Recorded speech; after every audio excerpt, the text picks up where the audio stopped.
And we are live. Yo, thank you guys for being so patient. We definitely were just going through some crazy difficulties that were very unexpected. Oh shit, I can hear myself. Very, very unexpected. Thankfully I've got a good co-host that knows how to fix things and we can kind of help each other out and stuff. So anyways, how you doing, Brandon? How you doing today, man? Hey man, I'm fighting through all the technical stuff. So just so everybody's aware, what I was trying to do is set up a whole bunch of new equipment and everything. So trying to make sure that everything works well. I was just working a lot of night, off and on night shift, and so that kind of caused some issues with me being able to get everything together. But hopefully everything works out for you guys. Hopefully the audio is good. Just give me a thumbs up if you can hear me, and if you can, and everything looks good. And then we can kind of press on with this. But I'm excited to, be here with Hector and to be able to start our first episode of this podcast. Yeah, our first official episode, right? Because we had our first unofficial episode. We didn't know that this was going to be a thing, but when it went as well as it did, and we had so much fun. I was like, dude, no, we definitely gotta make this like like an always thing. Even if it's just like once a month, I feel like it's a good conversation to have. Like you said in the last stream, it's something that doesn't really happen too often. And so I think we can get something out of it and the audience can also get something out of it. So for sure. And then one thing, just for those who are coming in for the first time, when Hector and I talked about what we wanted in a channel, and I mean, just any type of YouTube channel, didn't have to be us, just somebody was, we got sick and tired of people talking about the market watches, talking about like what the percentage gains or losses were on certain cards. And, as a person who's getting into the hobby and as a person who's just tracking numbers all the time, it can be hard to be motivated, especially when people feel like they're being priced out. So, we kind of work together to think about, where is the market, or where it's not necessarily the market, but where are the people who just want to talk about the art, who just have passion for what is coming out of the Pokemon company, whether it be from their cards, from all of their marketing products. And we're here to just share our love of the hobby. We're here to share our love of, the artists that are behind that hobby. And hopefully you guys can learn something every time we do this here. So with that, we can start rolling. Hell yes. So we definitely came prepared, and so we're excited to get this started. This is our very first official episode 1 of the Print Lair Podcast with myself, Hector, HectikTCG, and my fellow beloved co-host, Brandon, BlakwireTCG. So we got a couple segments here for you guys. Brandon was gracious enough to really just like put this thing on his back and create a lot of like hand make a lot of what you guys are about to see. So, all the credit goes to him as far as the slides and everything like that. Like we did help each other with ideas, but he did pretty much all of the work. So don't say that, dude. We know like this was a partnership. We were going back and forth late hours, all hours of the day, trying to figure out like what actually spoke to us, and what would speak to a lot of the viewers. So hopefully you like what you see, and please give us feedback. Like we want to make sure that this works for not just us, but it works for you guys. So if there's something that you see or something you would like to see from a next episode or from a design perspective, just throw it out there. We're definitely open to your feedback. Most definitely. We're open to suggestions. And this is a very open space. Like if you guys, have maybe something that you think would be a cool idea of something for us to do, we're open to that as well. Me, like you said, we've literally probably talked more to each other in the past like couple of weeks than we have to like anybody else. Like we will be on the phone for a couple hours at a time every day, just going back and forth on ideas, trying to figure out what the segments are going to be, trying to kind of make this special for you guys. So let's go ahead and say hello to some of the people that are already in the chat here. I seen B Nova was probably the first one here waiting for us. What is nice. Good, my boy? We got Josh here as well. What's good, Sky Ninja? And then JTR just showed up as well. What is good, homie? All the way from Taiwan. We've got Chimera. What is good, brother? And then Henry. What is good, man? Hope you had a great nice. life, you made it. Sweet. Yeah. See, I told you Yeah. this timing was impeccable. I was like 10:30 should be perfect. So Yeah, man, shout out to Henry, man. That's our guy. That's the person who got us together, and hopefully he enjoys the ride when we start stepping into the slides and stuff. Yeah, take some notes. We're going to try to show you some things you've probably never seen before, or at least we're going to try to, and hopefully we're going to give some good laughs. So let's go ahead and we'll fire it up. Hell yeah. And then Alakazam V Gengar as well. What's good, brother? Yeah, okay, so that's my homie. First slide. We are looking at, what is nice. It oh, your live blocks the fact that these are my picks. Correct. So what you guys are looking at is, we wanted to kick this one off. You know, normally we'll see a natural vibe where we're showing like what cards are our pickups of the day, but we're going to go ahead and we're going to do something so that everyone has a chance to be able to look up the cards that we're talking about, or kind of see what the cards we are talking about are.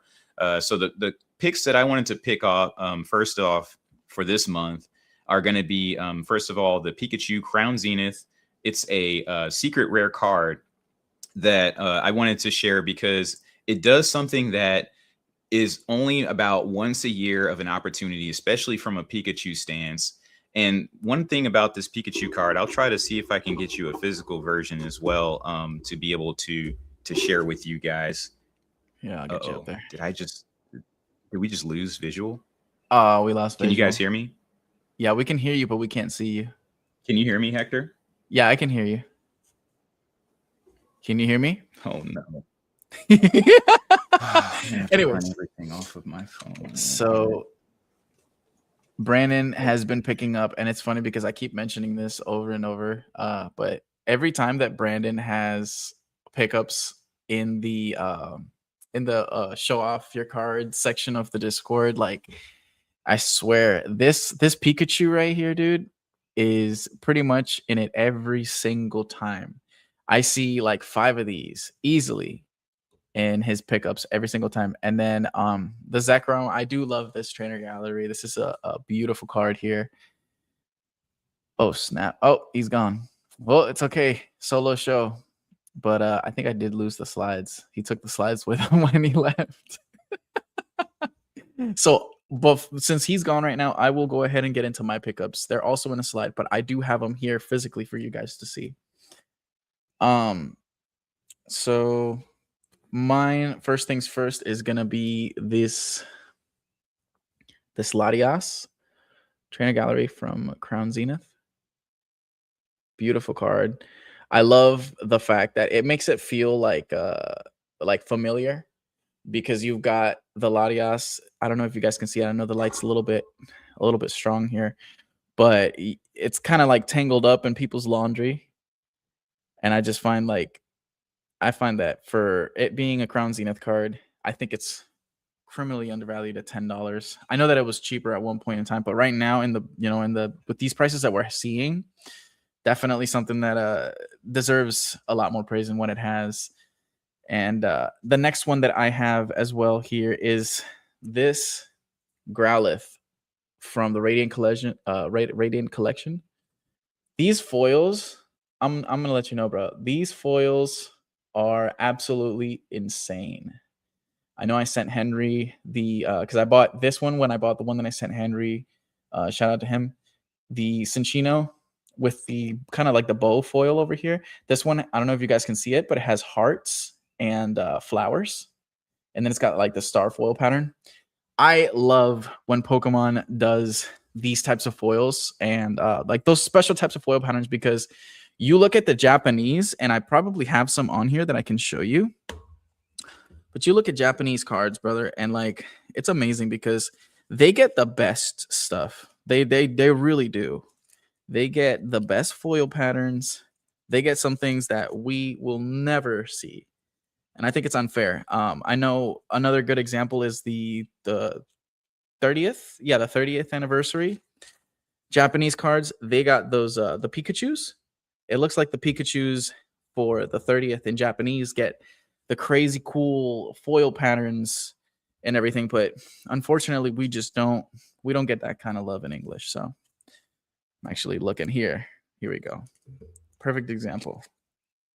This is Japanese Classic Collection, and it's the foil pattern on this thing is insane. Here he is. So the foil pattern on these is absolutely insane, and you're not gonna see these on the English Classic Collection. They just don't look that clean. So I genuinely wish that Pokemon Company did more with the foils and stuff like that, like these, because it looks too good. And like, this is technically them taking it a step further, right? Brandon, since you were having some technical difficulties, I went ahead and went through my buys of the week while you were gone. So, or buys of the month. So this way you can hold on one second. There you are. We can hear you now. I mean, you can press on, but yeah. So I was just showing them my buys of the week because I know my slide's up next. But since you were gone for the time being, weren't able to explain yours. I wanted to go ahead and pop in and fill the gap. So, but yeah, all in all, foils equals good. Nice foils makes the card a million times more attractive. You could have the same Growlithe card without the foil, and it just doesn't do it as well. But then when you add like the crazy foil on this thing, it looks absolutely bananas. So much better.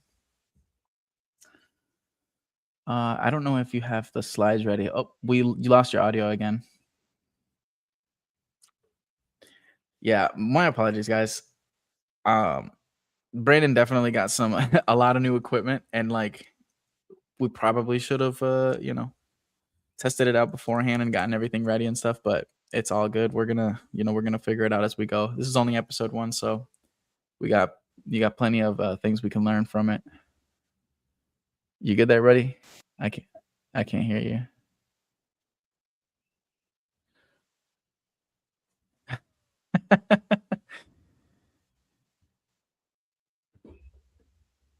Yeah, he just got a new mic. So he got a new mic. He got a Steam Deck. He got hello. There we go. Can you hear me? All right, Stream Deck. Different than a video game system. That's right. Steam Deck is the Steam Deck thing that you play off of. The Stream Deck is the freaking is the thing that you press the buttons. I always mess up. So I had to switch computers. So because of that, I would need to go ahead and like forward you the slides or something like that to be able to get it in. So you can keep chatting while I'm trying to fire this up. Okay. Sounds good to me. Let's see. We're gonna go through some of the.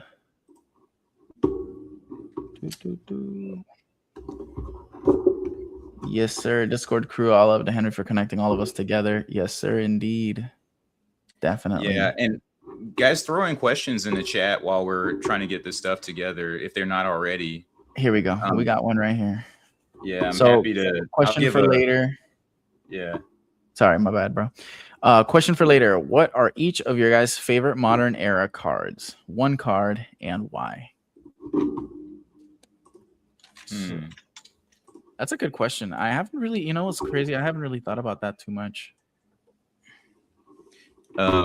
Modern era, like super modern, like hyper modern? Are we talking like, because I'm going to be covering a lot of the cards that I would talk about already inside this podcast. So you're bound to hear my top picks in this, especially the one that I was showing from Crown Zenith, the one with all the Pikachu and all the other characters inside of it. So I'm sure that you're going to be able to see those picks as I go through this. Man, yeah, let's see. What about you, Hector? So it's funny that you said, because one of my all-time favorite modern arts is something that we will be showing later on, but I have no issue with sharing what the modern art is. So personally, and I know I'm probably gonna get a lot of shit for it, but it's okay. I welcome the discourse. I think that the Mega Charizard EX card that we got for Phantasmal Flames is one of, without a doubt, the best arts that we've seen in a very, very, very long time. And I think that as crazy as that art is, that's why the set is doing as wild as it, as well as it has been, just because of that one art. Because if you look at everything else in the set, it's really not all that, right? The set as a whole is not all that, but that one art is literally what is carrying that thing like Atlas, bro. I'm telling you. That card is absolutely phenomenal, and it rivals like a lot of the older arts that we have. But like I said, we're gonna go over that one a little bit later as well. That that art is absolutely bananas. I like that it's not just the Charizard card, but it also includes all of the pretty much the entire evolution line. So I think that's kind of bananas in and of itself. And it's an SIR. It looks beautiful. It's a Charizard, Mega Charizard X. Let's see. Hold on. I got distracted here. Ask this to Henry for fun. You have 1K and you must invest in either Rush of Ecor, MetaZoo, Grand Archive, Sorcery, Union Arena, Force of Will, Y Schwartz, Gundam, the niche stuff. Do I only get one choice, Chimera? That's my first follow-up question. Do I only get one, or can I spread it between a couple of the TCGs? I mean, I have an easy answer for me is I'm definitely going to go with the Y Schwartz. And the reason why I go with that is because a lot of the anime that I love are within the Y Schwartz series. And I mean, it's really good for those smaller animes that come out that they don't necessarily warrant a dedicated TCG for them. But they do warrant like they have some great art, and Y Schwartz takes care of them. They also do Marvel. So Marvel or DC or things like that. So you can get variety from just saying Y Schwartz. It's very diverse. So that's why I picked that. While since we're still kind of, making sure everything's good to go, and I'll throw you guys a bone because I don't necessarily show this that much. But I thought you picked Y Schwartz because you're showing us your Gooner side, but no, this is a Y Schwartz card signed by Hayden Christensen. This is the Darth Vader card. This is the box hit from a Star Wars set for Y Schwartz Japanese. But yeah, I went ahead and got this signed in Japan. Seeing Hayden Christensen for the first time was awesome, and he's a wonderful guy, very kind. And when I saw him, he never saw this card before, so he's very happy to sign it. But it was very beautiful. Sorry, I won't have any additional cams to show you the other cards as I had to do this emergency swap. But yeah, I love that card. And also, I like what they're doing. At least I like what they're doing in Japan. I don't know what they do in the U.S. market. Yeah, I honestly, I'm not gonna lie, I haven't paid a whole lot of attention to Y Schwartz. I've heard a lot about it, but I mean, mainly what I've heard about Y Schwartz is like, Goonerism. So it's like what they mainly do. So I don't know.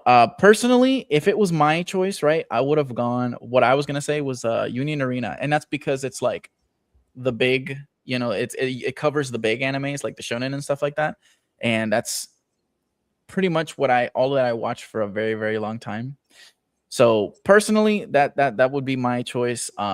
If I was to support one, and then you also know, like, they have like their video games and stuff like that, which didn't do all that well here in America, but I believe in Japan they were pretty successful. And yeah, so that would be my choice for the one TCG that I would go behind if it was out of those choices. Nice. But it looks like we've got everything back up and running, so we're gonna go ahead and get to Brandon's picks of the month. Do you want me to leave you? Do you want me to full screen you so you can grab them, or do you want me to just show them on the? No. Let's just go ahead and keep it like it is. I think this will be good for us to just talk through for this first run, and then when we get everything together, we can start trying to play around with a lot of the swaps. When you guys actually get a chance to see everything work out smooth, we'll definitely take care of you guys and try to make sure that everyone has a chance to take a look at some great illustrations. But in the meantime, while we're talking about these things, the first one I wanted to talk about was the Crown Zenith Pikachu. It's a secret rare card. One of the many cards that are fantastic artworks done by in the set. And one thing we're talking about is you look at value aside, but I will talk just a quick bit of the fact that, this card is only $55, but for that, you think about what you're getting in a card. When you have multiple arts, when you're able to see, you have the Zoroark, you have the Zacian, you have Inteleon, you have so many different characters that are with Pikachu, and you're looking at an art that is very unique. It's one of the maybe 8 or so Pikachu cards where you have Pikachu in the center, and then there's a bunch of characters that wrap around it. So I'm always looking forward to seeing arts like this, where you can see a little bit of action, a little bit of personality from Pikachu pop out, and then you have a bunch of characters in the background that also support that art. So even if you're not a Pikachu fan, there's some love to be shared via cameos, and that's why I picked that card there. But once again, a decent pickup for anybody, any price range. And then, moving on to the Zekrom. This is my favorite art rare of the Sword and Shield era. That includes the upper levels and the lower levels. I'm dead serious. Like, I absolutely love this card. And, Henry will tell you, I don't know too much about Gen 5. I think that's where it's the black and white era comes from. But when I saw this card in the wild in Japan, I absolutely fell in love. And it was just and by the way, this artist is Akira Ogawa. So you're getting a person that is proven, like she's basically proven throughout that she can just knock it out of the park with a bunch of arts. You're going to see that as we talk about Darkrai later. But when I saw this card, I really felt the action. I feel the love of, what is going on within in Zekrom. And you can just feel the journey that they're about to take under themselves. So this is what I wish a lot of cards did. I wish a lot of cards told a story, and actually gave you a feeling versus just a cool Pokemon with a cool picture and just showing those types of things by itself. This one actually, so I picked this one because of the fact that I feel like it has a story behind it. But yeah, those are my picks for the month. Yeah, I real quick on the Zekrom trainer gallery. I really enjoyed that art. That's actually one of the arts that I did showcase on the Akira Ogawa video, just because it's one of the most beautiful ones. I don't know if a lot of people really knew that was an Akira Ogawa art, but I think it's one of her. If you've seen all her arts, I think they all tell a story, and we went over it during the last stream. That Akira Ogawa arts all tell a specific story. So like the story with the Ninetales, where the Ninetales had been perched on that cliff for the longest and was just watching as that city was built, right? There's another one. There's a Machoke, I believe. I forget what set it was, but there's a Machoke, and he's kind of standing like this. He's standing inside it looks like a garage, like we call it garaje, but it's like a mechanic shop. So that's why my mind automatically defaults to garage, but it's a mechanic shop, and he's standing in front, and you can tell that he looks like he's about to throw down with somebody, you know what I mean? And so what Akira Ogawa was trying to go with it was like he was protecting, right? He's like, he lives there. That's like his owner's mechanic shop, and so he's trying to protect, and make sure that everything stays safe inside that mechanic shop. So I think like a lot of them tell a story, but like a lot of them are very actiony and like with motion. I think that this Zekrom card, which is what I was getting at originally, is more of one of the serene and peaceful Ogawa arts. If you think about it, if you think about all of the Ogawa arts, this is one of the more peaceful and serene arts. Like there's not action, more so it tells a complete story. Like you said, you can tell the journey that they're about to go on. So I'm personally a very big fan of this card, and I think it's one of the more underrated Ogawa arts for sure. Definitely. And as far as that Pikachu, man, I think that any card that has Pikachu and has just more than one, even just one cameo, right?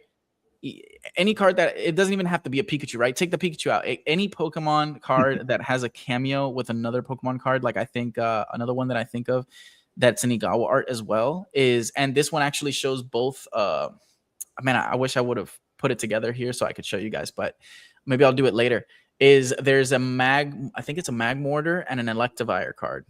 They're common cards. One of them, the Electivire is attacking, and then the other one, sure. Yeah, and it's both perspectives, right? So one of them is attacking, and then the other one's attacking, but they're working together. So they're both on the card, but one of them is a Magmortar card, and one of them is an Electivire card. So I think that super dope. Anything with a cameo does really, really well. And so these cards are like blatant pickups. You know what I mean? So I understand why you pick up like 5, 6, 10 of them, however many you can find. Because, they're definitely good cards. For sure. Yeah, but with that, we can keep rolling, or I can show some pickups. It's up to you. No, you good. So yeah, I had already gone through my pickups, but I'll go over it one more Oh, time. I'm sorry. Yeah, if you went ahead and went through yours already, then I'll kind of cover some stuff. So yeah, mine was Yeah. the Latias, and you could speak on these as well if you'd like. I don't know. We this is the fun thing about this, is that we make these slides and we'll answer all the questions like, hey, this is what we're gonna put for this section, but we don't get to actually have the discourse. So I'm also interested in hearing what Brandon has to say and what he thinks about my pickups as well and stuff like that. I was saying that like this Latias Glaring Gallery, it's a nice story. It makes me feel like it makes me feel good, right? Because you see the Latias, he just looks like he's just did something mischievous. Obviously, it's on accident because you can tell by the expression on his face. It doesn't realize that it just picked up a bunch of people's laundries with its wings. So to me, it's like it shows like the soft side of Latias, which is something that can be seen as like a recurring theme throughout Latias and Latios cards. You can tell that like for being as strong of legendary Pokemons as they are, they're very gentle. They definitely have a very gentle side to them. So I really enjoy that art specifically from Crown Zenith. And like Rich said before, anything Crown Zenith is like a blatant pickup, right? Like there's a lot of bangers hidden in that set. And the other one, it's all about the foil, baby. It's all about the foil. Anything Radiant Collection, like the Pikachu, the Sylveon, the Growlithe, the Cinccino, like all of those Radiant Collection cards, I feel like is one of those sets where like, yeah, there's two different sets, right? There's the generations, and then there's the what is it, legendary treasures or legendary collection? It's legendary treasures. Legendary treasures, yeah. But Legendary Pokemon, treasures. I mean, of course, when I was collecting these cards, I was collecting them on a Japan side. So sometimes I don't necessarily know all the comparisons to sets. So I'm looking forward to hearing a lot from you on and learn more from you about these sets as well. Yeah, see, I just like I said, these sets to me is like what Pokemon does with Japanese cards all the time, but with English. Yeah. And I think that if there was something that I want to see with Pokemon, I know we covered it in the last live. If there's something that I want to see covered more with Pokemon, especially in English, is those foils, man. They need to do something different with those foils because like there's just so much that they can do. Just look at the Chinese sets, like.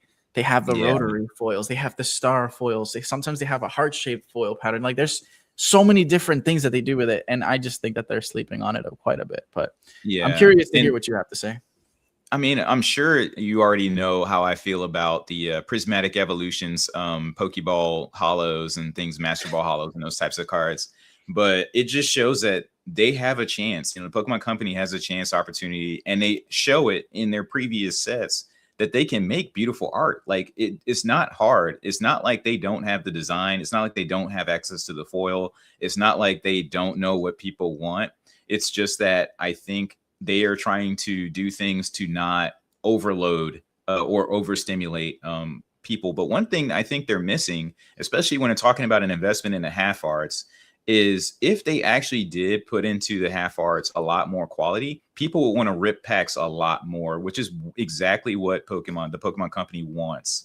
They want people to open their packs. They don't want people to just keep their boxes on their shelves all day and not actually enjoy their art. And if they actually put, for example, the regular hollows, if they went back to Cosmos Hollow in all of the hollow cards, or if they went back and adjusted the reversed hollows to actually have something really cool about them. I think back to like Fire Red, Leaf Green, reverse hollow cards. Those things were absolutely amazing. But there's so many examples of half arts that all they have to do is go back in time. And we could go on a rant all day about so many things that the Pokemon Company could do. I do want to hear from the chat what they would have liked to see from half art cards going forward, because what I'm going to do, and this is one thing that's really cool about this particular podcast, is I'll use my Photoshop skills and I'll try to do maybe one per podcast, a design showcasing what you guys want to see. So if you want to see a certain design where there's a certain reverse hollow or a certain hollow pattern on a card that you love, then I'll try to display that and I'll Photoshop it. I'll put it together and then I'll try to display it for you guys and you'll see one of those coming up as we get into it later. But I just wanted to give you a sneak peek into something that I'll do for you guys on this. And then just going into the Latias, because I didn't speak on that one before, but obviously, what can we say about Crown Zenith that hasn't already been said?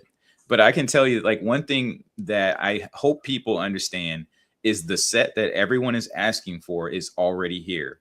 People always say that they want to see more art. They want to focus on more of, like, you know, a set that actually goes in and invests into every single Pokemon, and you're showing and displaying actual, like, liveliness in every single art and care and stuff into that.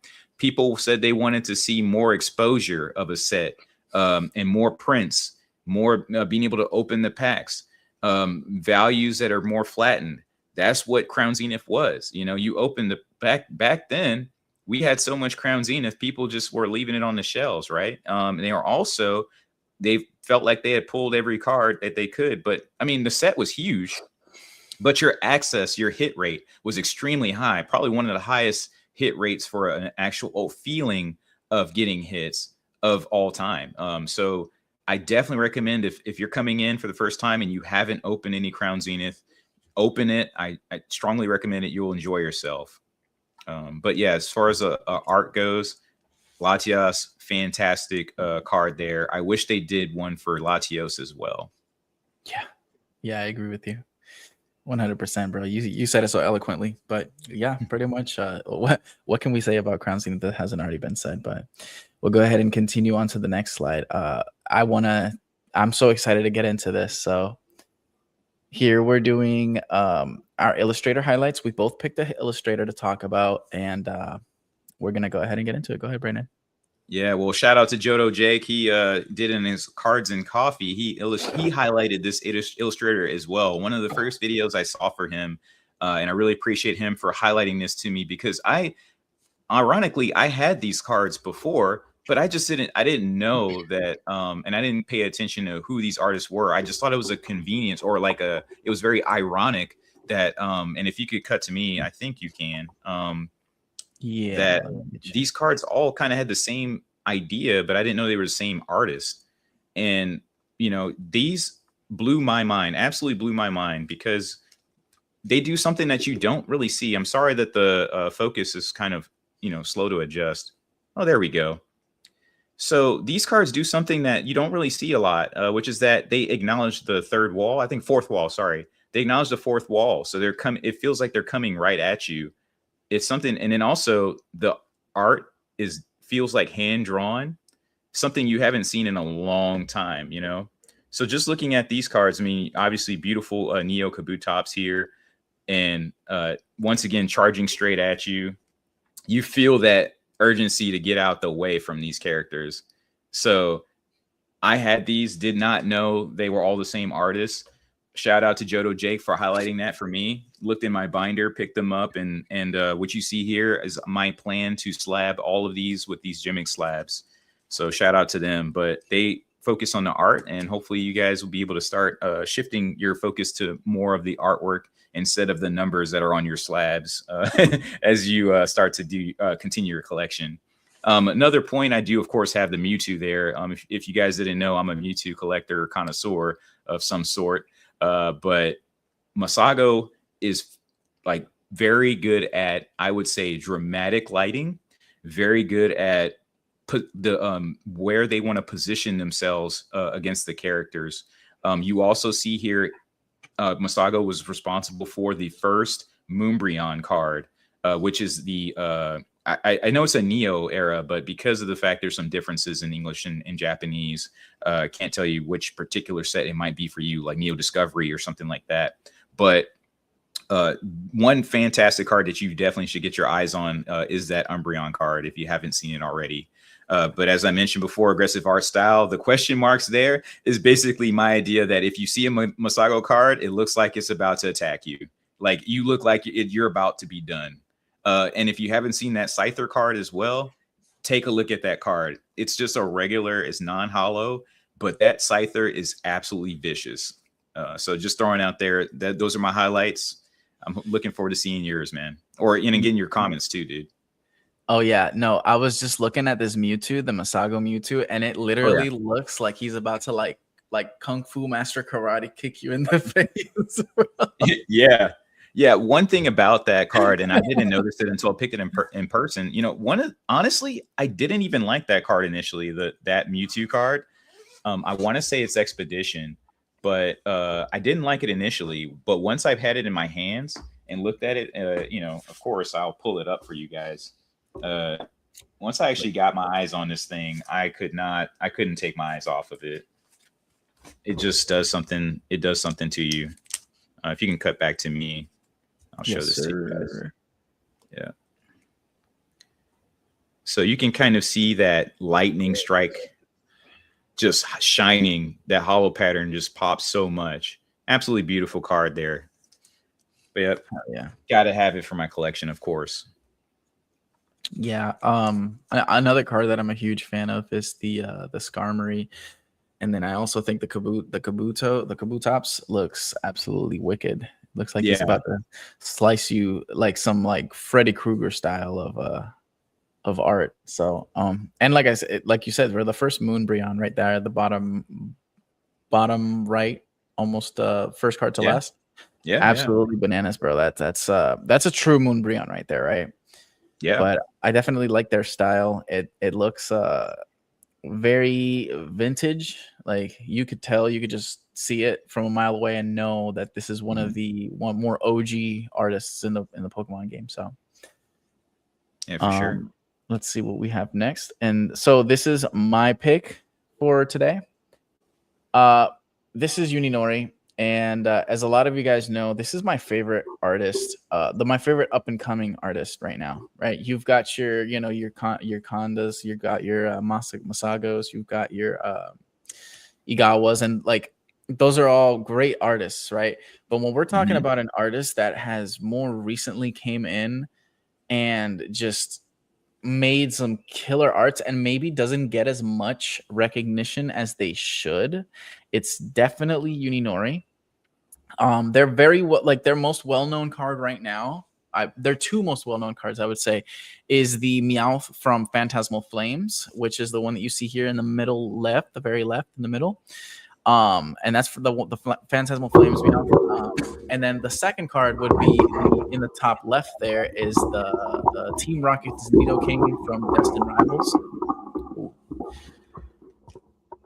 There you go. Yeah. Keep pressing on it. No, my bad. We hear the mic. Oh, okay. Well, that sucks. No, you're good, bro. So yeah, on the top left, it's the Team Rocket's Nidoking. I think this card, when I saw the Team Rocket's Nidoking and the Meowth as well, but mainly I had this effect with the Team Rocket's Nidoking. It brought me back to the very, very first Nidoking art that we got.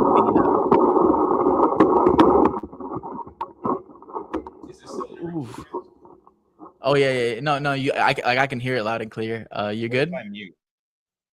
There you go. I think that should be good. So the Team Rocket's Nidoking, that this card specifically had this effect where it like brought me back to almost like a nostalgic feeling, right? It brought me back to that base set Nidoking hollow. It looks absolutely bananas. I wish I could zoom into it here. But this card, it has like that vintage look to it. And I mean, you could tell Uninori is very, very highly, inspired by Sugimori. And he's also very inspired by Himeno. And those are two of the OGs that pretty much started this whole thing. Sugimori being like the godfather of Pokemon, right? Like the OG artist to look out for. And then the Phantasmal Flames Meowth it's pretty much the same effect, right?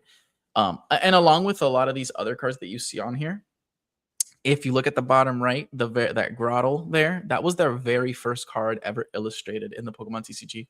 And another fun fact for Uninori is that Uninori actually took place in like 4, maybe 5 Pokemon contest illustrations. Oh, here we go. We'll maximize on here. Yeah, gorgeous. audio now. Much better. Okay. Cool. Uninori actually took place in about 4 or 5 illustration contests before they got a chance to illustrate for Pokemon. So this is somebody that has worked on their craft over the years. And when I was doing research on this artist, I was looking through their X page, and even before they started illustrating for Pokemon, they had been making concept art for years and posting it on their X. So like this is someone that's been grinding.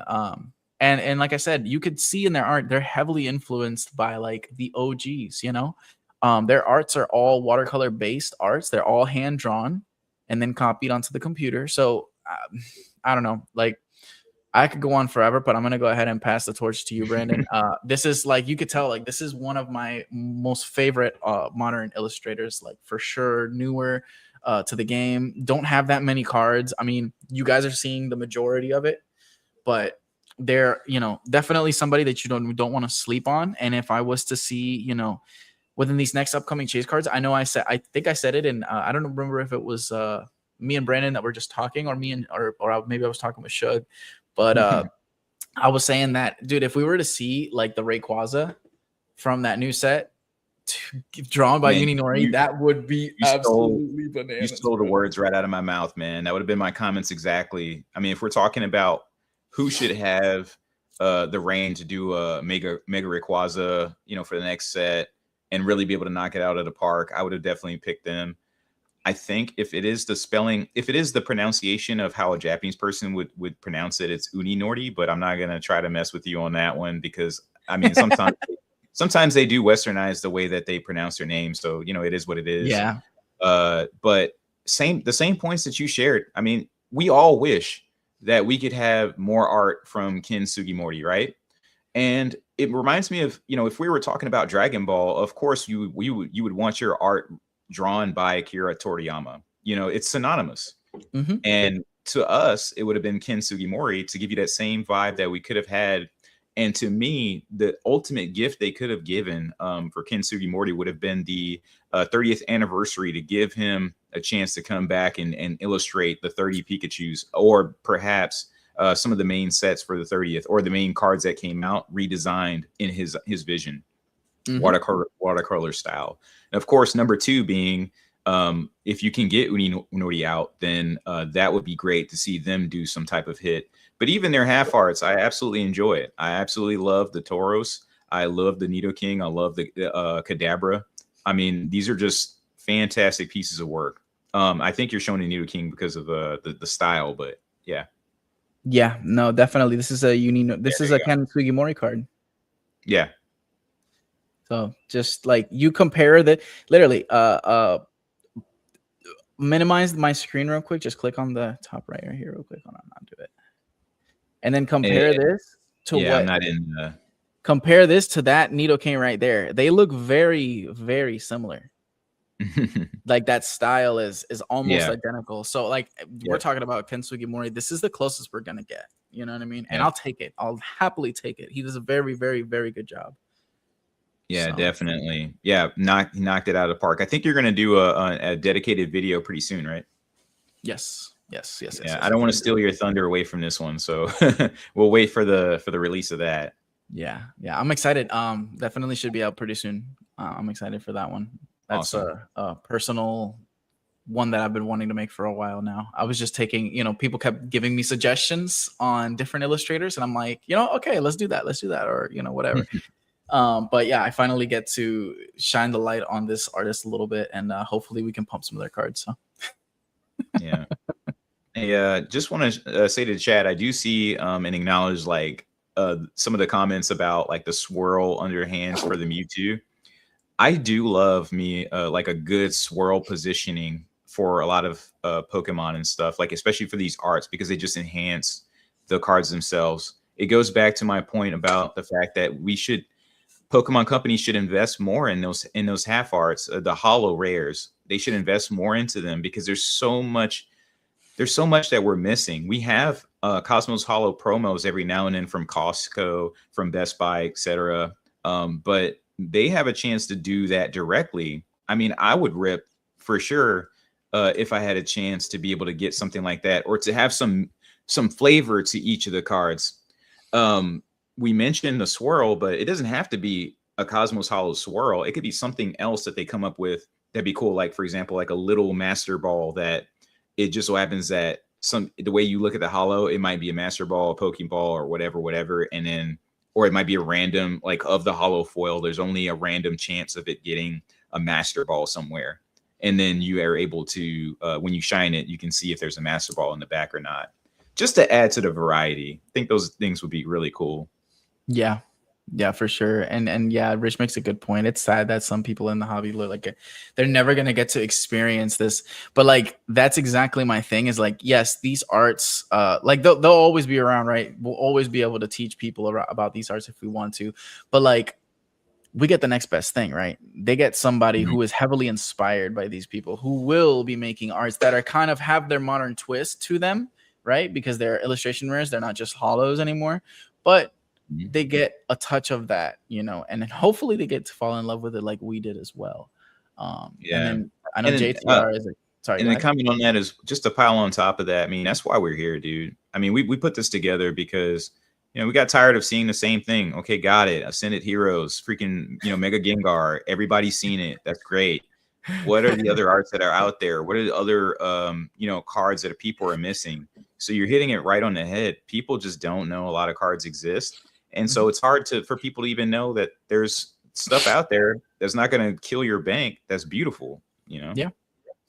Yeah. There's a lot of noise, man. And the loudest voices, you know, are always the ones people pay most attention to. And unfortunately, right now, those loudest voices are talking about Pikachu. Yeah. You know, we're going to get into Gengar. that. Yeah, we're Mega Gengar and all that stuff. So it's, you know, it's up to us, you know, people like us that genuinely know about this stuff and appreciate this stuff and have experienced the years of seeing these develop and stuff like that, seeing the TCG develop, seeing the artists come up from nothing to something. And so I think that, you know, we're kind of, we almost have like a duty, right?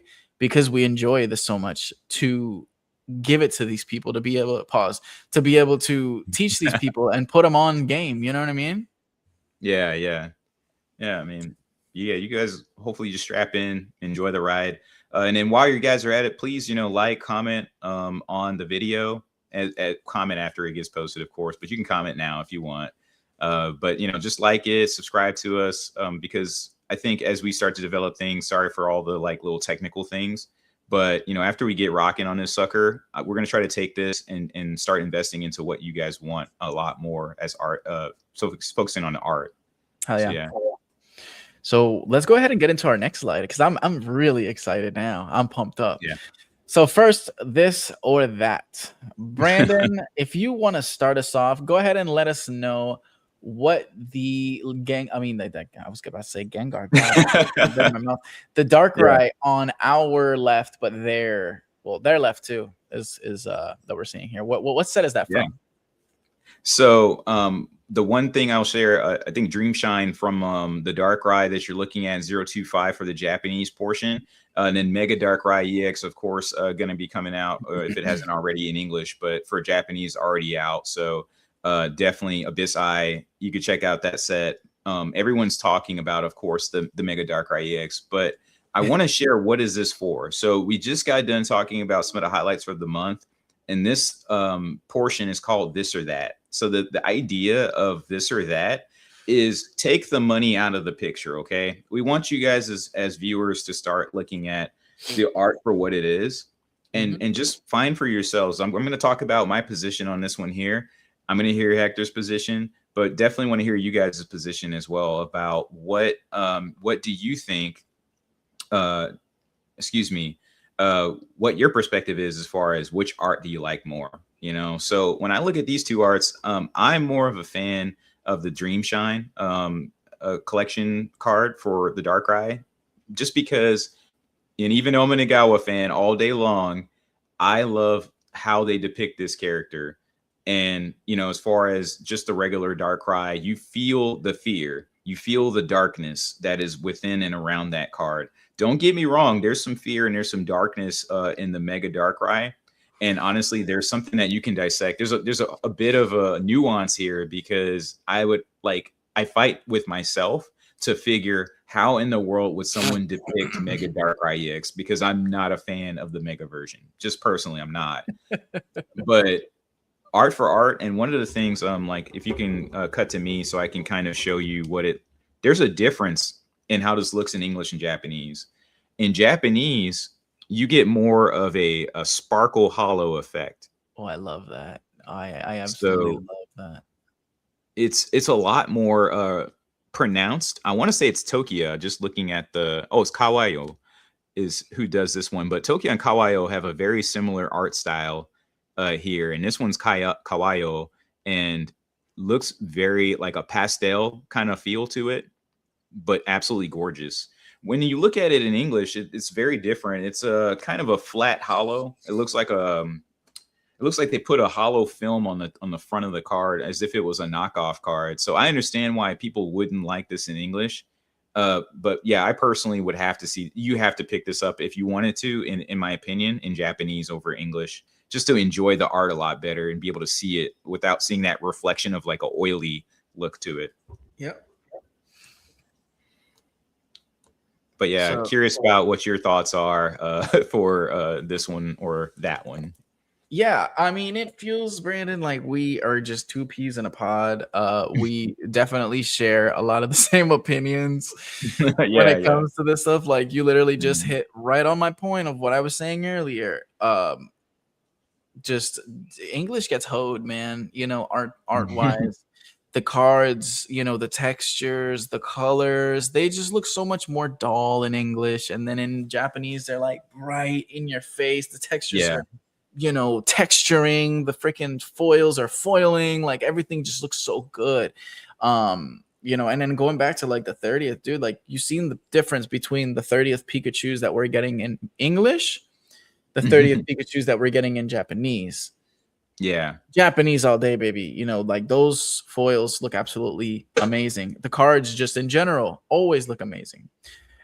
So personally, I'm obviously more of a fan of the Dreamshine Darkrai. You've got the, you know, and this one's kind of a tough one for me because I do love Akira Igawa arts, but the one thing that really does it for me in this or that is just a matter of comparing Mega Darkrai to regular Darkrai. I am a huge fan of regular Darkrai. I am not a fan of the design for Mega Darkrai. I think they could have taken this a complete opposite direction from where they did. You know, they just made it look like one of those little pieces of lint you got in your belly button. And I'm not a fan. You know what I mean? I'm just not a fan, bro. I like regular Darkrai. He's got the cool red scarf and stuff. Go ahead. Yeah, I was gonna say, I think there's two ways that they could have done it, and of course, Igawa did it one way that would make it work, and the other way I could see this working is if Mega Darkrai was so close up that it was almost the Lucario promo that we got for Crown Zenith. If they had went that route where you just see the eye and the face portion of it, something like that, as if you were doing it for the Terra Crowns and stuff, I could see them saving the card that way as well, but we can't, you know, I'm not going to disrespect Igawa's work here. This looks fantastic. It looks great next to a Giratina. It looks great next to the Arceus cards that they did as well. So, I mean, my kudos goes out to them for that work.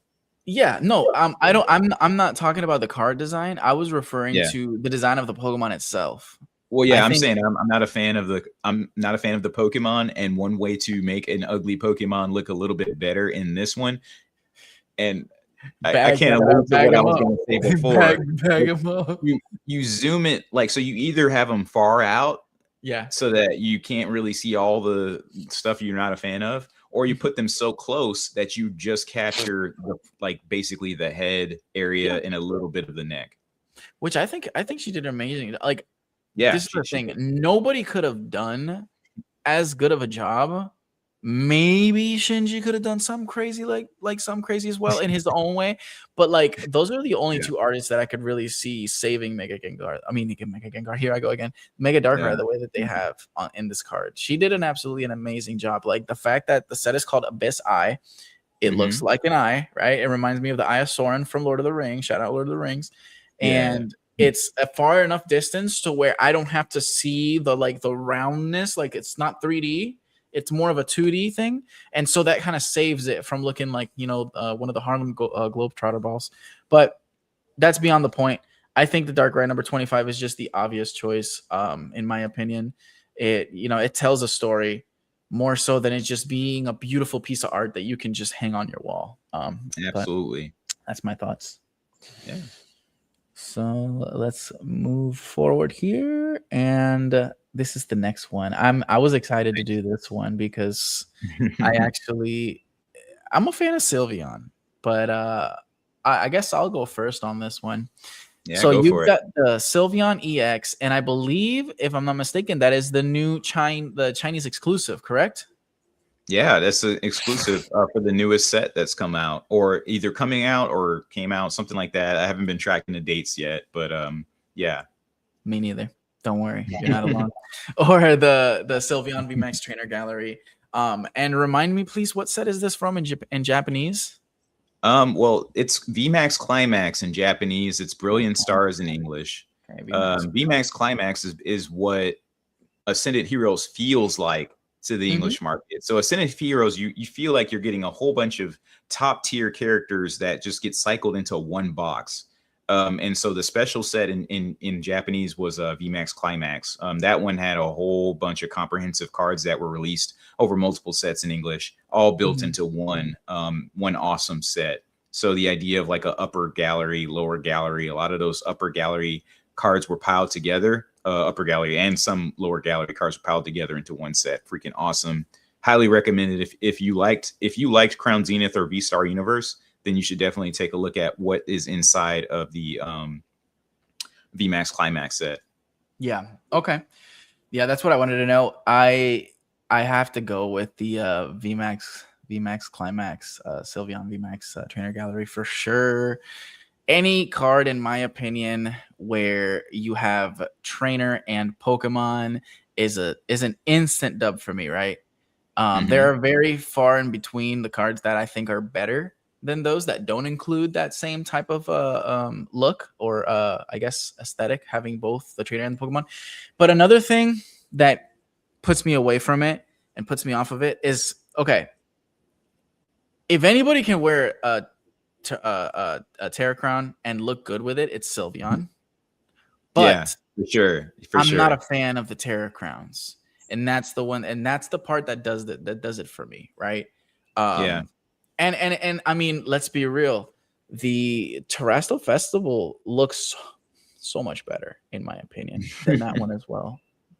Yeah, and you know what? That alludes to my next point, which would have been, these are not the only two that I would have talked about. If we did a choice of three, I would have also put the Terrestrial from the Prismatic set as well. And one thing I realized was like, I think that they kind of got a little bit lazier with their art, in that they haven't really took their time to think about how to illustrate these characters in a way that feels more immersive, I want to say.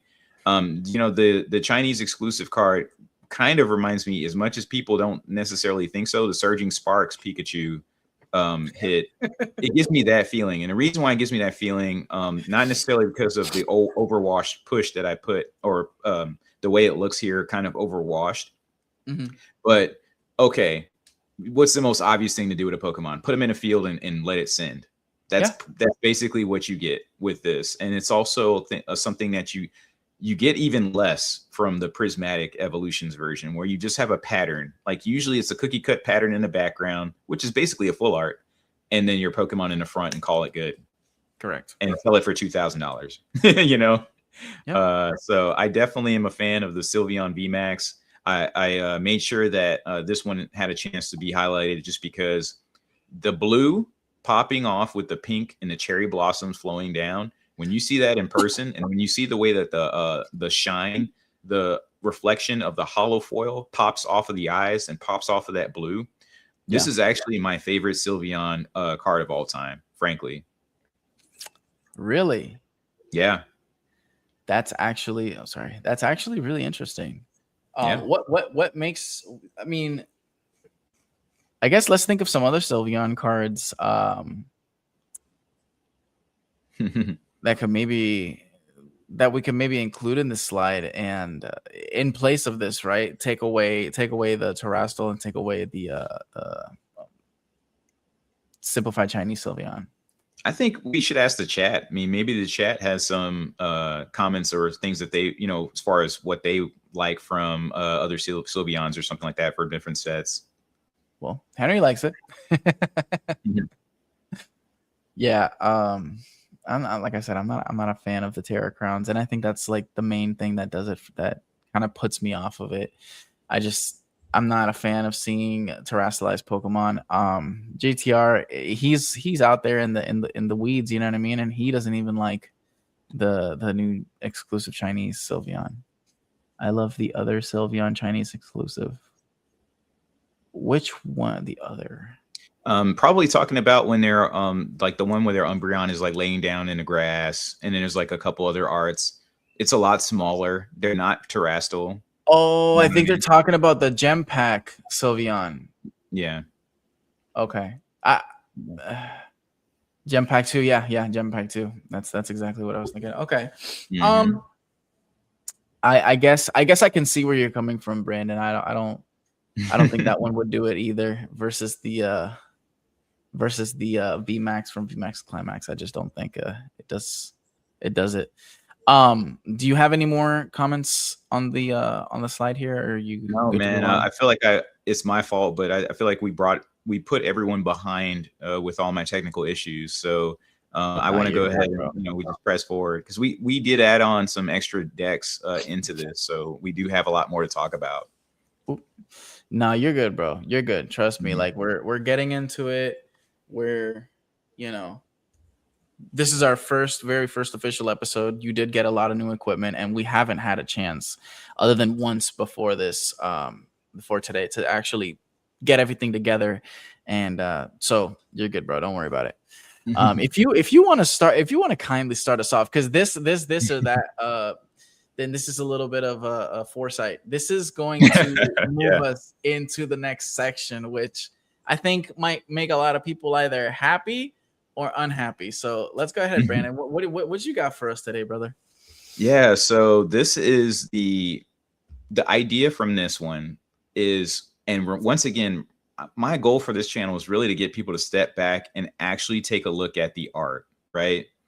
And when you see these two cards, you're looking at the shining cards, Charizard. You're looking at the Charizard from Brilliant Stars, and I'm sure. Oh yeah. I know he's teed up. He's ready for this comment, but I'm sorry. When we're talking about this or that from this perspective, the obvious choice here is the Charizard V art.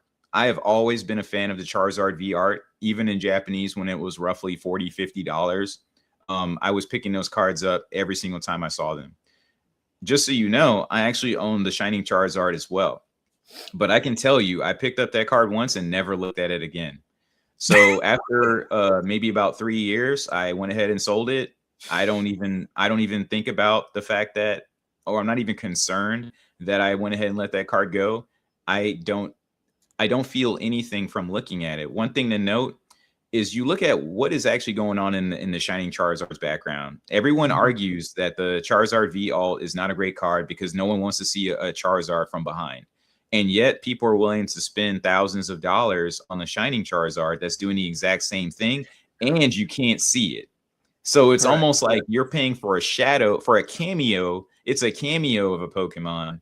It's not even like, you can't even tell what Pokemon it is, barely. Yeah. And yet that card somehow warrants more love than the Charizard V alt art with Venusaur in the shot, with action, and all of these things going on. So hands down, I'm definitely going for the Brilliant Stars Charizard over the Shining Charizard any day of the week. 100%. And you pretty much drove this point home, bro. People are gonna think that we pre-planned this, but like I said, we pre-planned figuring out what cards we were gonna put versus each other, but we didn't actually sit here and say, oh, which one do you pick? Which one do I pick? No, like this is all fresh here. And so I'm very happy to see that we kind of pretty much share the same opinions.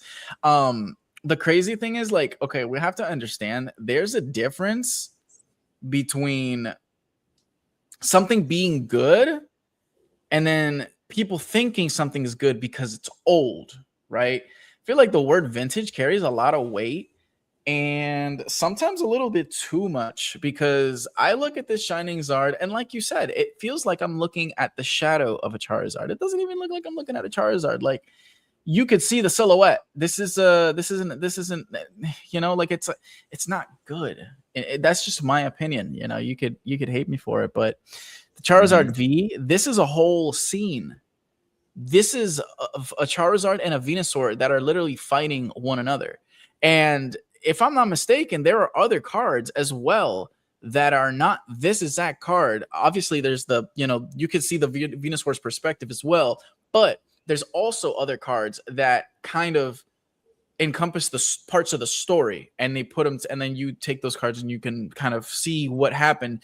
If I'm not mistaken, the what is it? V. It's one of the VMAX sets in Japanese, but it has the Sleeping Zard, and I believe that's V-Star Universe. V-Star Universe. V-Star Universe has the sleeping Charizard. It's also in the Charizard UPC in English. Correct, and that Zard is speculated to be a part of this story as well. I know you mentioned another one. I forget which one it was. If you want to tell us that. That's because it was a promotion card in Japanese. Unfortunately, I sold that one. I do think about that one, but it's okay. I want to say it was a magazine promo, but I don't want to get into too many details. I think someone will attack me for not knowing all the details of how that particular Charizard with the Venusaur in it came out. But I do know it was a promotion card. I'm pretty sure it was a magazine one. Yeah, who cares, bro? At the end of the day, we're trying to put this stuff out there as well, you know. But like this card, it's as simple as this. Card on the left tells a story. It's very, very involved artistically. The card on the right, I could give a crayon to my daughter who is 4 years old. Don't get started with that, dude. Don't get started, because we're gonna start talking about Kamiya. A better art than this Shining Charizard right here. I'm just gonna say it, right? And matter of fact, I'm willing to test that theory. I'm literally gonna put this card in front of her, and I'm gonna say, "Hey, you have to draw something better than this." I'm sure she's gonna be like, "Okay," and she's gonna do just that. So, I'm sure they'll do better than the background too. I'm telling you, it's. I'm sorry. It's just, you know, sometimes we have to be realistic. I think we're warming these guys up. Oh yeah. Oh yeah. I'm curious, Henry. So what makes you feel like what tells you this card is fire? Like what do you like about it? I'm genuinely curious. Like I'm not trying to pick on nobody at all. I'm genuinely curious. Like I'm trying to see what people see in this card, because I'm sorry, but maybe I'm just blind. Like that's why I wear contacts, but I'm not seeing it. You know, if you could explain like what it can be anything. Like I want to get the view of what somebody's saying. It's a Shining Zard. It's not Shining Zard. It's a Black Zard. Yeah. It's a shadow of a Zard. It's funny you mention it, because even with my Shining Mewtwo, you can't really tell that it is a Shining Pokemon or not. And just having it up close, because it doesn't have any type of color hint to it. It is straight up just a gray. All of them are kind of adjustments of gray. So it's kind of hard to tell what it really is, if it is shining or not. Henry said, "Please." I can pull up a Shining Mewtwo, but I can't pull up the Zard, because I sold it with pleasure, so I don't have it anymore. Yeah, and like you know, you're not the only one that feels that way, Rish. I just, like I said, maybe I'm just, you know, I've been modernized. Maybe that's what it is. You know, maybe I get excited when I see more modern arts that, like, to me tell a story. But But like, I don't know. I've seen them in person. Don't get me wrong. I literally just saw one at this last card show that I went to. But like, I looked at it because I knew we were gonna do this. I knew this was gonna be part of the discourse. Let me solo you here. I knew this was gonna be part of the discourse, and I just I looked at it. It was in a slab, of course. So maybe it was the fact that it was in a slab, but it just didn't do it for me. I don't know. It just didn't do it for me. Oh, that one's cool though. You could see the Mewtwo. Well, no, frankly, the Shining Charizard does kind of have this feel to it, but if this is a Shining Mewtwo, then tail should be green. So what I'm trying to share is like, you don't really, only thing it's hollow Mewtwo is what it really becomes. Even with the Zard, you can't really tell that it's a shining Pokemon like what people are thinking about. But it is cool. Don't get me wrong, the hollow pattern is cool. No one's arguing that. When I'm making the decision on whether or not I want to pick this one over another card, I want to enjoy the card because of the art and not the hollow. Like, that's enjoying a card because of the hollow. You're not really enjoying the card because of the art. So that's kind of my story with that. Yeah. No, I agree. So see, I think the consensus is Shining Zard is a piece of history. Good, leave it there. Yeah. A lot of people say that it looks good in person, right? But as far as, between the two that we chose, people prefer the V better, and that's just, it speaks volumes, bro. Like I said, there's a difference between an art being genuinely good and like, it just being old and it being like a part of history, right? But we'll continue. Here's the next one, and I'm so glad Hart's not here. No, Hart had to go to sleep. It was early. He's gonna watch this back tomorrow. Somebody wake him up. We're not gonna get the end of it. Yeah. But let's see. Yeah. Do you want to start this one off, man? Hell yeah, most definitely. And I keep doing this stupid shit instead of full screening. Okay. So this was, I believe, my choice because he took the Pikachu, and then I got to choose what to pit against the Pikachu. To me, I've already said it before. Anything with a cameo is cool. How often do you get to see Pikachu look evil? How many cards look genuinely evil? There's cards where Pikachu looks mad or he looks like he's ready for action. But in this one, he looks like he's walking towards you. He's about to give you the beatdown of a lifetime. He's definitely getting in there.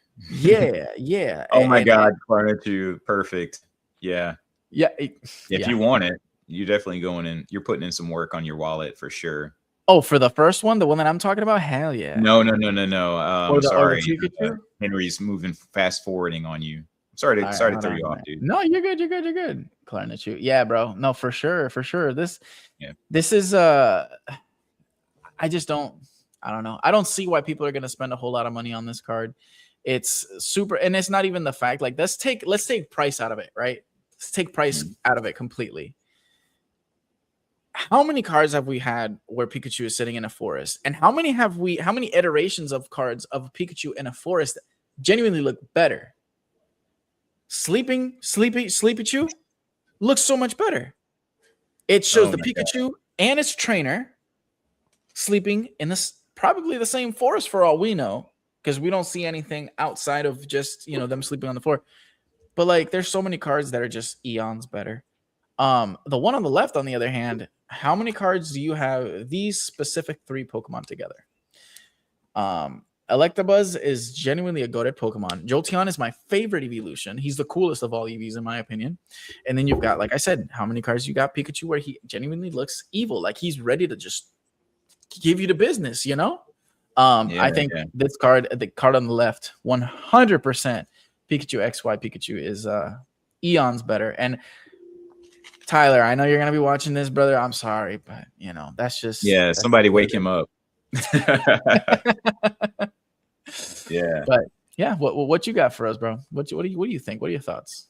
Man, my thought is I'm just taking a hand grab at a couple of my Pikachu cards just to show how many cards have some sort of like tree or grass or something that looks just like that card. I mean, as far as what you can't really call it a Pikachu if there's like 10 other cards that have a tree next to them, you know? So, I mean, of course, the base set Pikachu has a tree right next to it. Tons of others, you know, like, so yeah, you got 2 trees here for the full art version here. Can you full screen me? Yes, sir. There you go. Yeah. Well, look at that. Imagine that. You know, it's like a double Pikachu. And oh, look at that. There's a extra Pokemon there in the corner. You know, very interesting. And this isn't a tree, perhaps, but there's a bunch of leaves being picked up here. Yeah. Imagine that. Like, where's the grass coming from in this desert that it allegedly is in? It's very interesting. You know, of course, the Booty Chew is also in a forest area, but you got a lot of forest right here. The Sleepy Chew is somewhere in my stack. Let's see if I put it right here. In my chaos of reorganizing everything, I probably had the Sleepy Chew fall on the floor. But yeah, that one also. They're also sleeping under a tree. Imagine that. Yes, then you also have TCG Pocket, which has at least 2 distinct Pikachus where he's standing next to a tree. Yeah, at least 2. And there's probably like 2 more that I'm not thinking about. But to me, the Pikachu has always been a TCG Pocket like card to me. I don't consider it an actual TCG card in my eyes, just because I play TCG Pocket and I see the promos that they keep releasing of Pikachus and they all look the same. Yeah.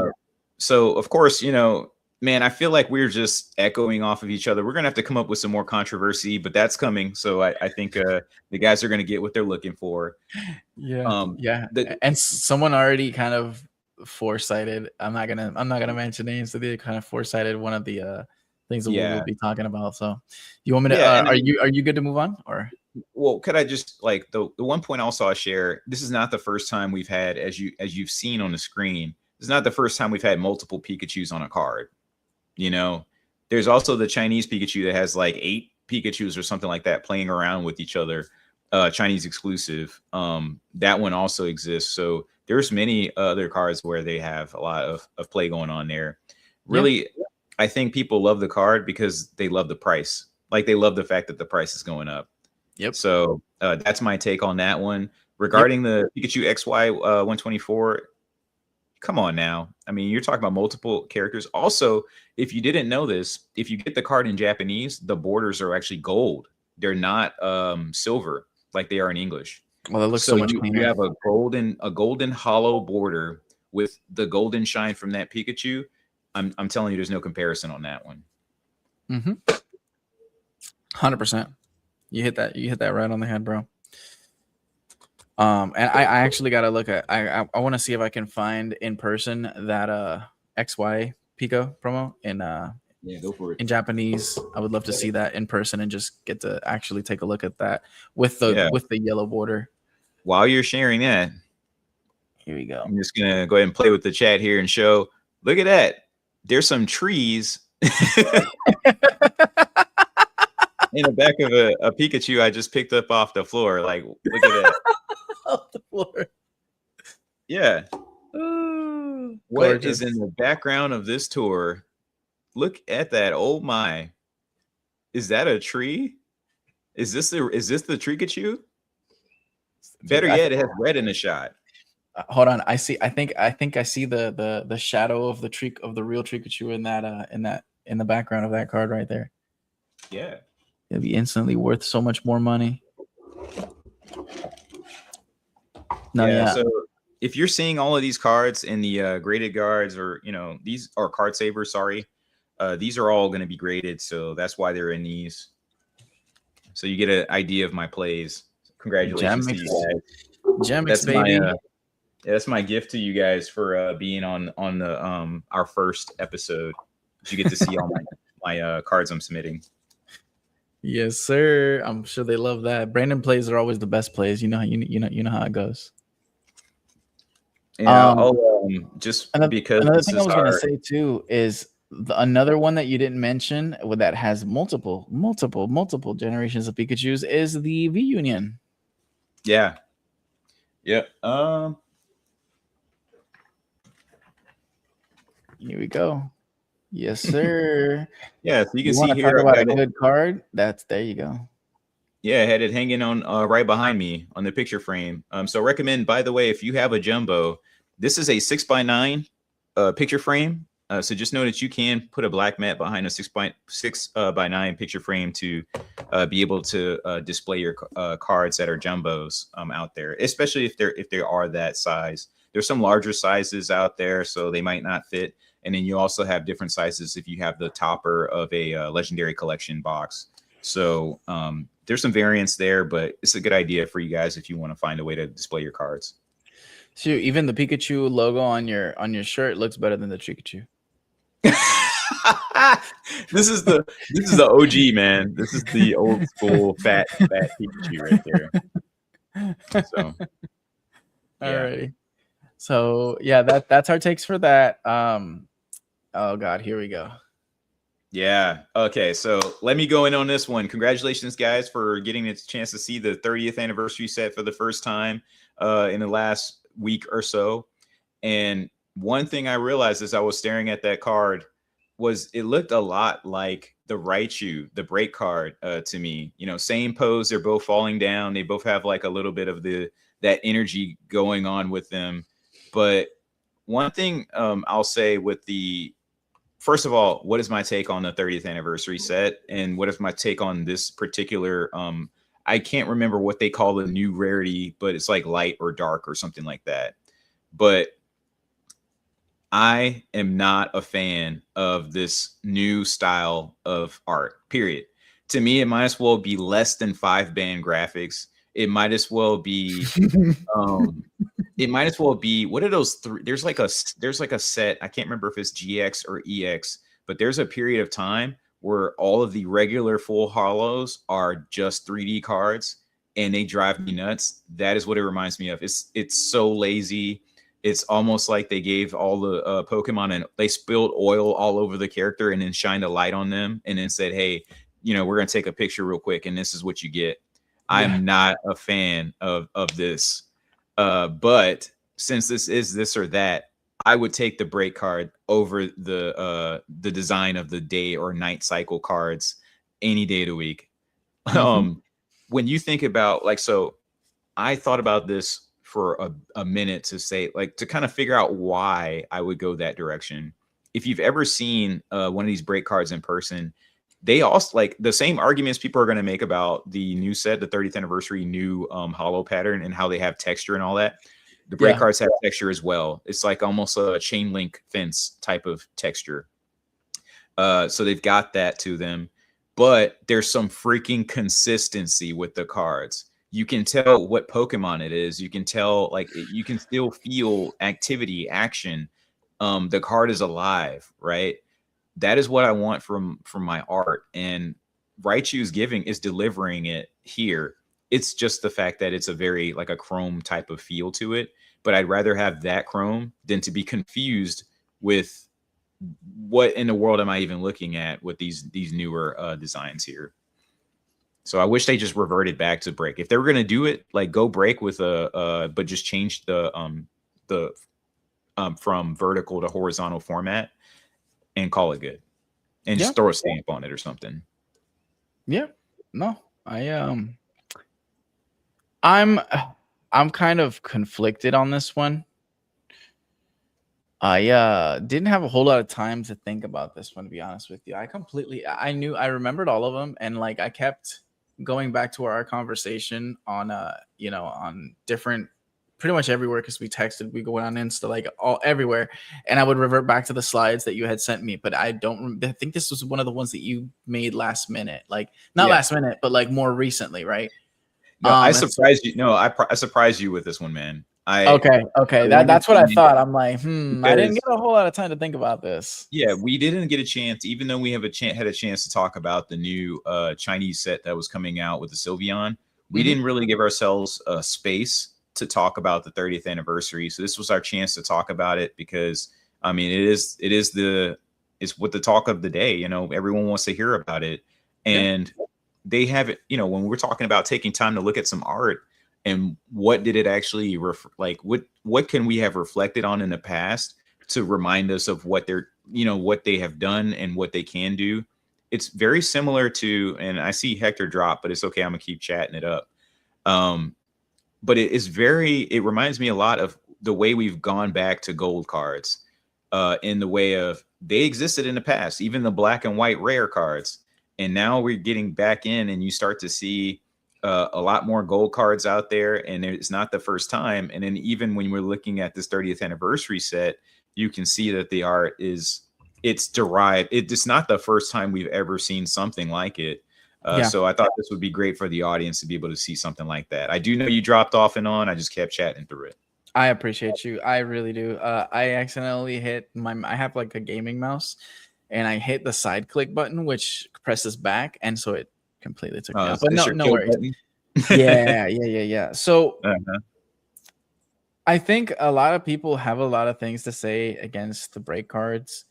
I'm gonna be honest with you. I can't pick which one I like more or less. Personally, I'm not a fan of Raichu. I'm sorry to all you Raichu fans out there. We're very disappointed. You gotta go, bro. I'm not a huge fan of Raichu. I'm a Thunderstone every Pikachu you got.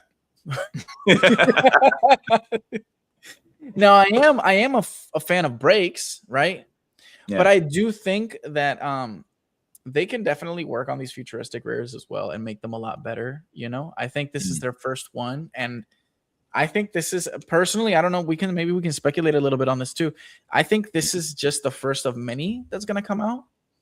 I don't know if this is something that they're going to do permanently, but I mean, it's definitely new. And I don't know if, I don't know what you think on whether they're going to continue with this type of rarity or not. I think that they will. I think it'd be cool to see different Pokemon, but with it done a little bit differently. Now it does look like Pikachu got, had oil dumped all over it. It looks like, those little ducks that are in the oil spill commercials that they're washing with Dove. They're like Dove commercials. Yeah. Yeah. It looks like Pikachu's. Someone mentioned as far as what this particular rare looks like is more of like baby oil covered with the Pikachu. I feel like that's more of like for the daytime form. For the nighttime, it definitely looks like they had an oil spill. Yeah. Yeah. It's so I just don't. I would rather, and this is a hot take, but I'm going to say it anyway. I'd rather have a rainbow holo than to have these two cards. Like, I'd rather have a rainbow. Seriously. Yeah. Rainbows really weren't that bad, but that's for a different conversation. Oh, rainbows weren't that bad.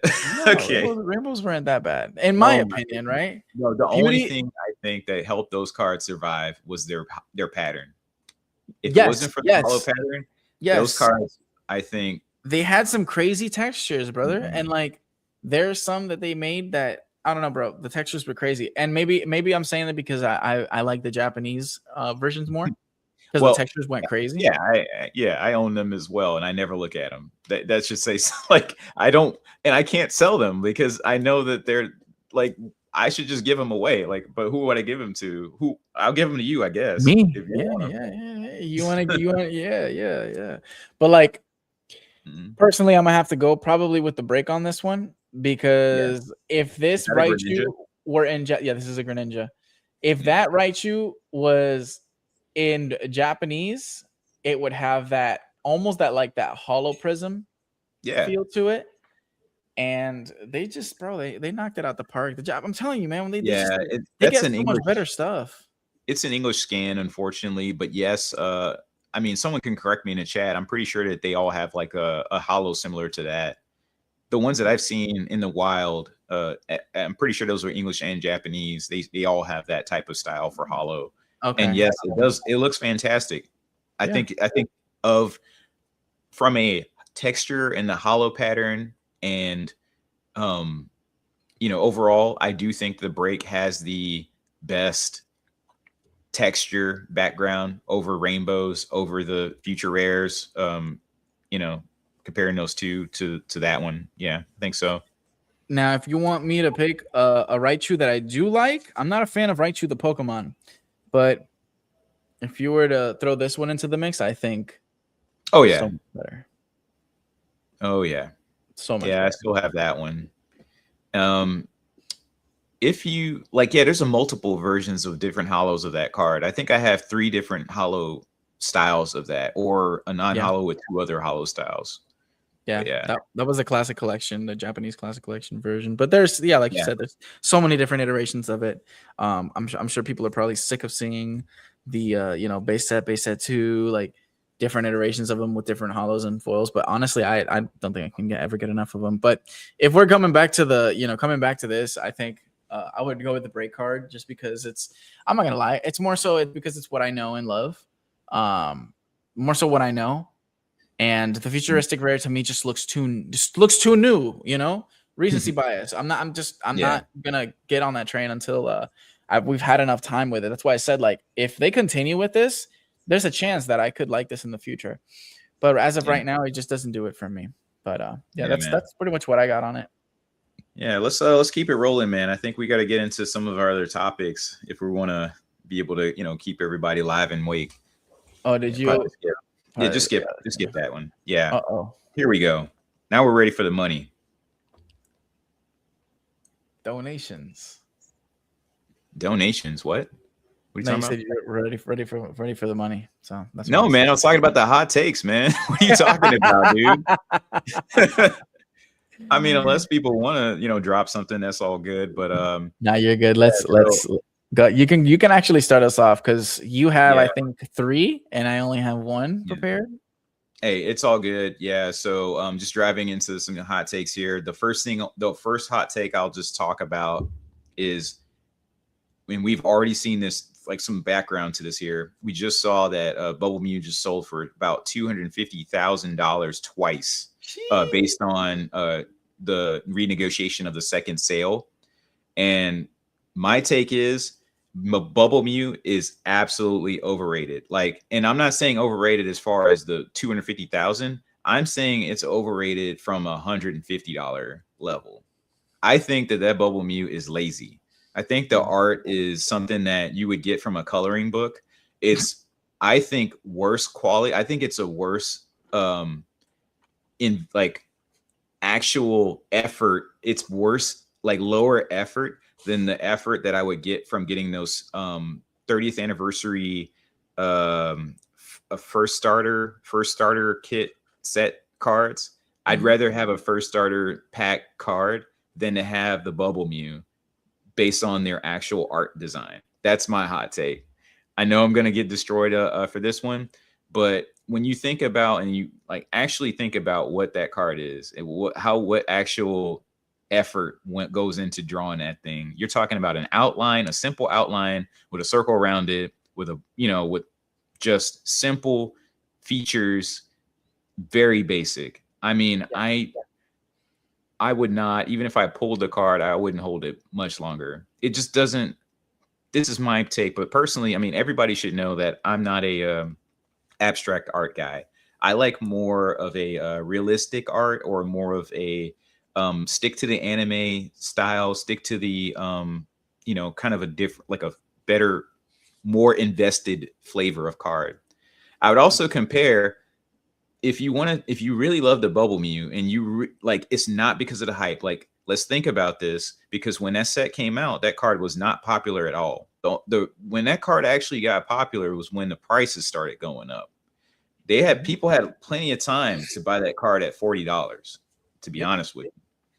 And no one was talking about it. Everyone was talking about either the Charizard, the Terrestrial Charizard that was there with the Gawa, which, by the way, now we don't talk about, but it wasn't until maybe a year later that people really started to talk about the Bubble Mew in the way that we do now. And now it's all a talk about what's the price tag attached to that card.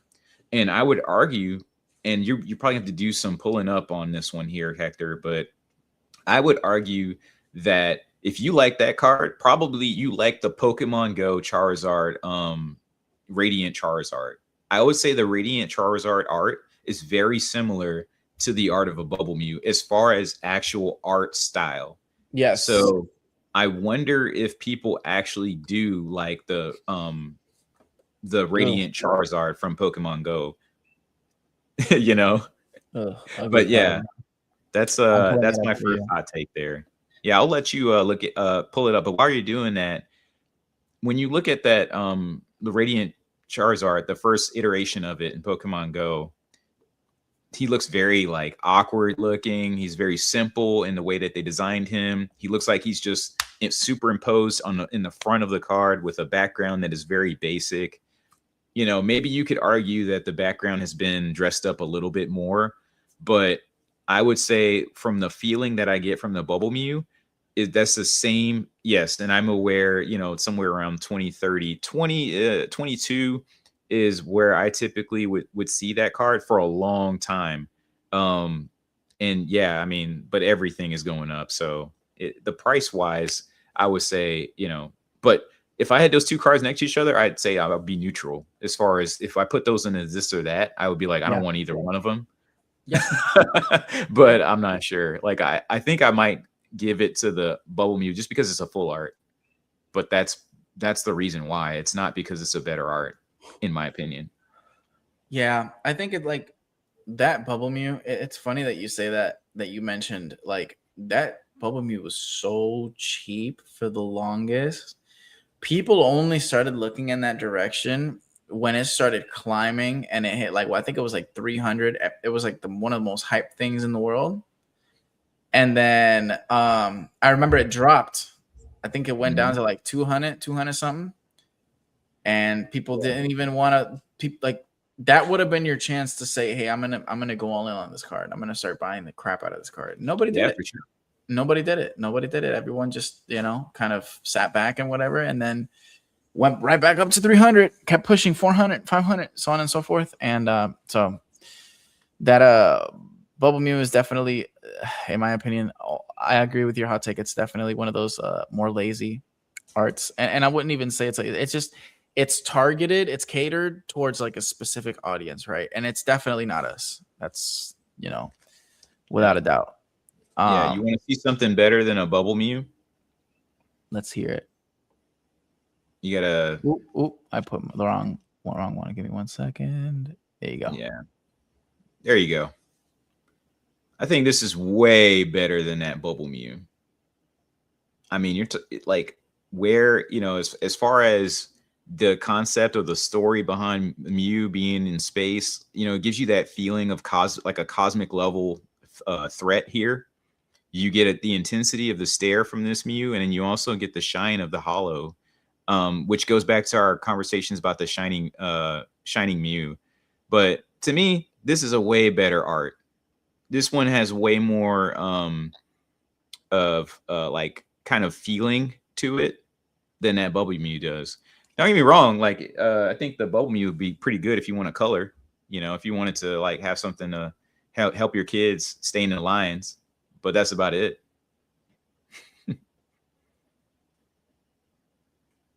Oh, I see Hector is off. He probably could click that button again. No. I was muted. My apologies. Oh, okay. And muted, and also your camera is off. Oh, is it really? Oh, no. You're a solo right now. You're solo right now. Okay. All right. Yeah, I wasn't sure if you had like, you know, Thanos yourself again or something. we get a lot of that going back and forth. But if we're ready, I don't know, you want to go into yours or you want me to just go through mine? Yeah, I'm gonna go into mine. I have one hot take that I prepared. I'm not as prepared as my co-host here, but my hot take is as simple as this, and we kind of already got into it. I kind of already got a little bit of flack for it, and I'm probably gonna get more flack for it, but who cares? We're gonna throw it all out. Let's go. That's why we're here. So my hot take is, and while I'm talking, I'm gonna pull this up. The Mega Charizard EX or XEX technically art from Phantasmal Flames is undoubtedly a better art than our beloved Shining Zard, and it's also a better art than, which one was the other one that I was, the Gold Star. Yeah, Gold Star I think was the comment. Let me explain. Gold Star Charizard. So the reason why I come to that conclusion is just a matter of art, right? The art for that card is absolutely beautiful. Well, I already went over why I like it. It's got the Charizard, it's got the Charmeleon, and it's got the Charmander all in one card. Now, I'm going to pull up the Gold Stars art here. 1 second. Remove this. Add this. Okay. We're looking at it. I don't know when we decided that this was going to be the Green Goblin, but this is like a mashup of, Charizard X Green Goblin, because Charizard is not this color. And like, you can make arguments that, the lighting of, the art or whatever, dude, I don't care for it. I really don't. I would really rather have any other Gold Star than this one. So I'll take a Torchic Gold Star. Oh, that Torchic is fire. I'll take a Torchic Gold Star. I'll take the Mew. I'll take the Mewtwo. I'll take any Gold Star that is not this. And that's just a personal thing, right? And yes, in terms of art, Mega Charizard XEX is unequivocally one of the best, top 5 in my opinion. I would even maybe say top 3. Don't change it yet. Hold up. Don't change it. Okay. I got to add a layer of hot takes. I totally agree with you, dude. But I also want to share that I would put that Charizard, this Gold Star Charizard, I would put this in the same category as that Pokemon Go Charizard. I absolutely think that both of those cards are trash. Absolute trash. The only thing that makes the this Gold Star Charizard higher than that Charizard from Pokemon Go is that it's darker, that it's a shiny version. Correct. Yeah. I think it's absolutely lazy. It looks like, once again, it gives me that vibe of someone was trying to take a sticker and they were trying to peel it and put it on something and color it, and then they said, "Oh, look, here's my Gold Star." And like, I think something can be said, and this is where I go back to, just because it's old doesn't mean it's good, right? In terms of art, in terms of creativity, you're good. I can switch. Yeah, go for it, dude. I just wanted to make that remark. No, you're good. Yeah. I just wanted to make sure you were all good to go. So now we're gonna look at this. You cannot tell me, and if you do, then you're probably smoking something. The same thing Komiya is smoking when he's making his arts. This art is, in terms of art, in terms of technique, in terms of colors and everything, you can see that I would say, to me, this looks hand-drawn. This looks hand-colored. I don't know. It could have been done on a computer. But even if it wasn't, then I give them kudos, because they did a damn good job. Apart from the fact that I think that Mega Charizard X is the cooler of the two Mega Evolutions and is just such a dope, kind of color scheme going on. The Charizard went from orange, from an orange lizard to like a black with blue flames. I think that's just badass in and of itself. But in terms of art, like, dude, this you can't sleep on this thing, bro. It looks so good. And anybody who says different, I don't know, man. I think they're just stuck in the past, and we got to get them a time machine and bring them up to par. But that's my hot take, man. This over Gold Star Zard, over Shining Zard, they just don't do it for me, man. There's some other Zard cards that are older that I like. Oh, what's that other one? Oh, I was gonna show it in person if you want to. Oh, heck yeah. Yeah, and it's is that in Japanese or is that in it's in Japanese, so it looks even better than the English variant. Yeah, it's kind of hard to catch the hollow where I kind of have the light, but the texture pop here really separates out the Pokemon, so you can actually see all of the different Pokemon and their silhouettes there. It really makes them shine. Absolutely love this art. Absolutely love the card. This is my favorite Charizard of all time, of course. But and you can see it's here in a Gym Slab. What did it get? Absolutely gorgeous. Yeah. Oh, what did it get? So it got a 9. Okay. But in Gym in general, when they grade very tough. I think there's like one imperfection on this card, maybe one or two. Damn. But yeah, Tough crowd. But dude, no, that card is absolutely gorgeous, man. And I love that the Japanese variant of that card shows everything. It shows the Charmander much better because the text is much shorter, so you can see the Charmander, you can see the Charmeleon. It's very well done. The texture looks gorgeous as well. And for those who are art collectors and you want to try to be able to see it without covering Charmander's head, you can also try Chinese. I haven't validated it myself or saw if they have it in both traditional and simplified. That might change the length of the text, but you might be able to find it in a different language that'll help you be able to see it without paying the price point of a Japanese prices, just in case you're trying to find ways to access this card, in a different language. And Correct. Shout out to Henry's Poke Corner once again. I mean, that's your guy. If you want to learn about what other types of languages are out there and how you can get access to the market to be a collector at any level, his channel is definitely something you should be following. You should be looking at him for that. For sure. 100%. Shout out our boy. Let's what's the other Zard art that he just looks like? I don't know. I call him the concussion Zard because he looks like he's smashing his head into a wall. Oh, that's a e-reader. I think it's a promo. It looks like a sketch art. Yeah, so, it does. Yes, series. It might be a VS Charizard. Yes, I think it is the VS Charizard. And this just clears all of those, bro. I would dare say like I don't even know. Top three right here. Top three. But that's my hot take for the night. Love it, hate it. It is what it is. I've seen that a lot of people here agreed. Maybe Henry doesn't agree with me. I don't know. I know he loves his vintage arts, and that's cool. Like, that's the cool thing about Pokemon is it's so old, and there's so much in there now.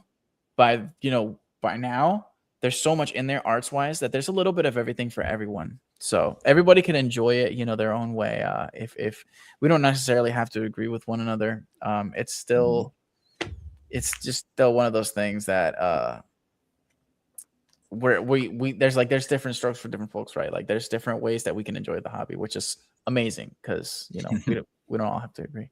Not a hot take. Not a hot take, bro. I got flamed. I got grilled in the Discord for this, bro. What you mean? I thought it was a lukewarm take. I don't think it was really that hot either. Maybe some people like Henry who think, it's not even top 10. Maybe they can, go in a corner and find out about their lives and what art they have or something like that. But other than that, I mean, I think it is very lukewarm. Okay. Hey, I'll take it. Yeah. I'll take it. So just rolling back, I'll make this one really quick because we already talked a little bit about Pokemon Go. But my argument is that the last best full art Mewtwo cards were in Pokemon Go. That's my hot take.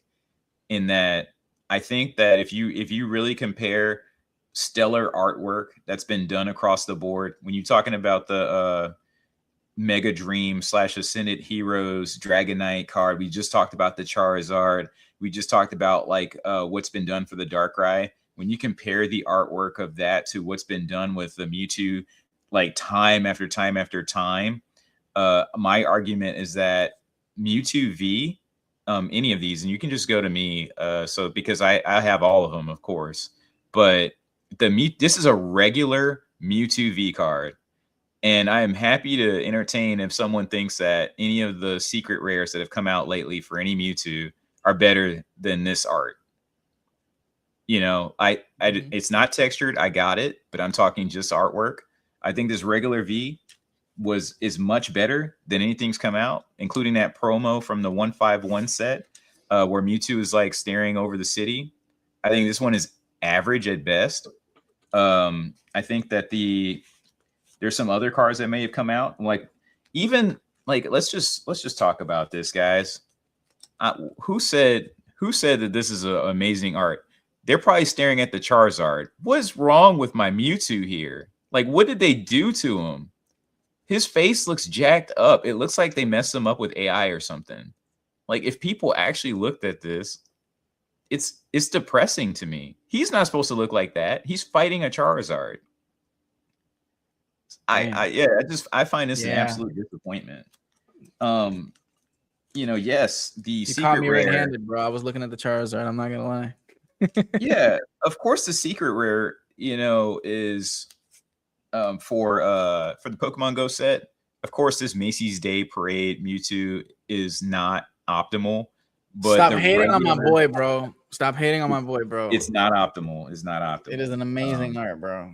But the Mewtwo V, and this one is actually one of my favorites. This is the other Mewtwo V card. Absolutely love this card. I like that one. And once again, I love to entertain if someone thinks that this looks, of lower quality than the cards that are coming out lately for any of these sets.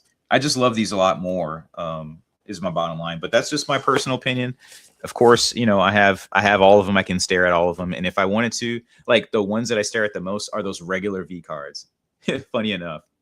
And I will say this, and I know, we're probably coming up on time, but I think, and if you didn't know this, in the Japanese set, that the last card that I showed as far as a Mewtwo V, that is the alternate art one. That one only comes in a Mewtwo special set for Pokemon Go. So it's a promo exclusive to that in Japanese.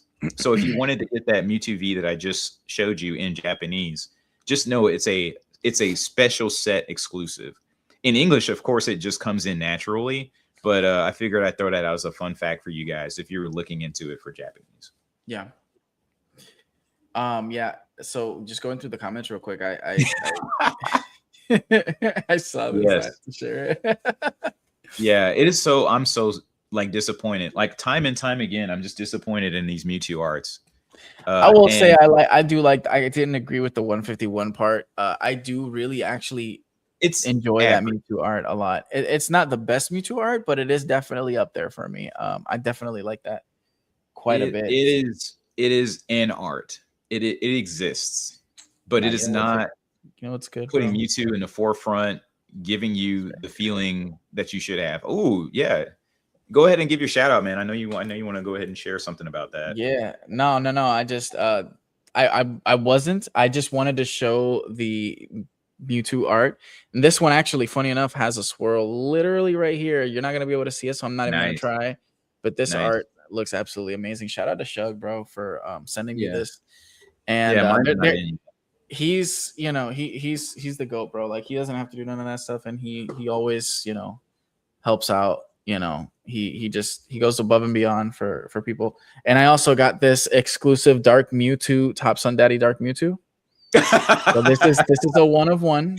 What? Right, this is a 1-of-1. I know you haven't seen this yet. I didn't show you this on purpose, Brandon. I wanted you to see it. Oh no, dude! What did they do to my baby? No. The Top Sun Daddy Dark Mewtwo, baby. What you know about that? Oh my! It's a 1-of-1. Yes, sir. Yeah, that's top one for sure. Let's man, if I see you, I'm gonna do like Weevil and throw that over a ship.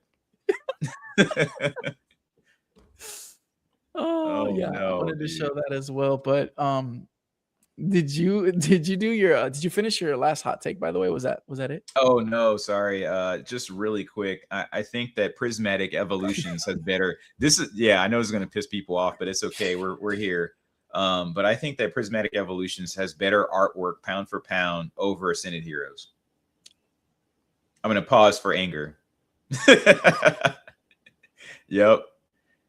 So, all right, hear me out. Yeah, you gotta explain yourself, bro. Give us some. That's actually probably the hottest take we have had. Go ahead. So Henry's heard a little bit of this as I was hinting at what was my favorite set of English. What was my favorite set overall of the English side of the house, not including the Mega era. And I told him Prismatic Evolutions. He absolutely lost his mind because he thought that there couldn't be any way that I would say that.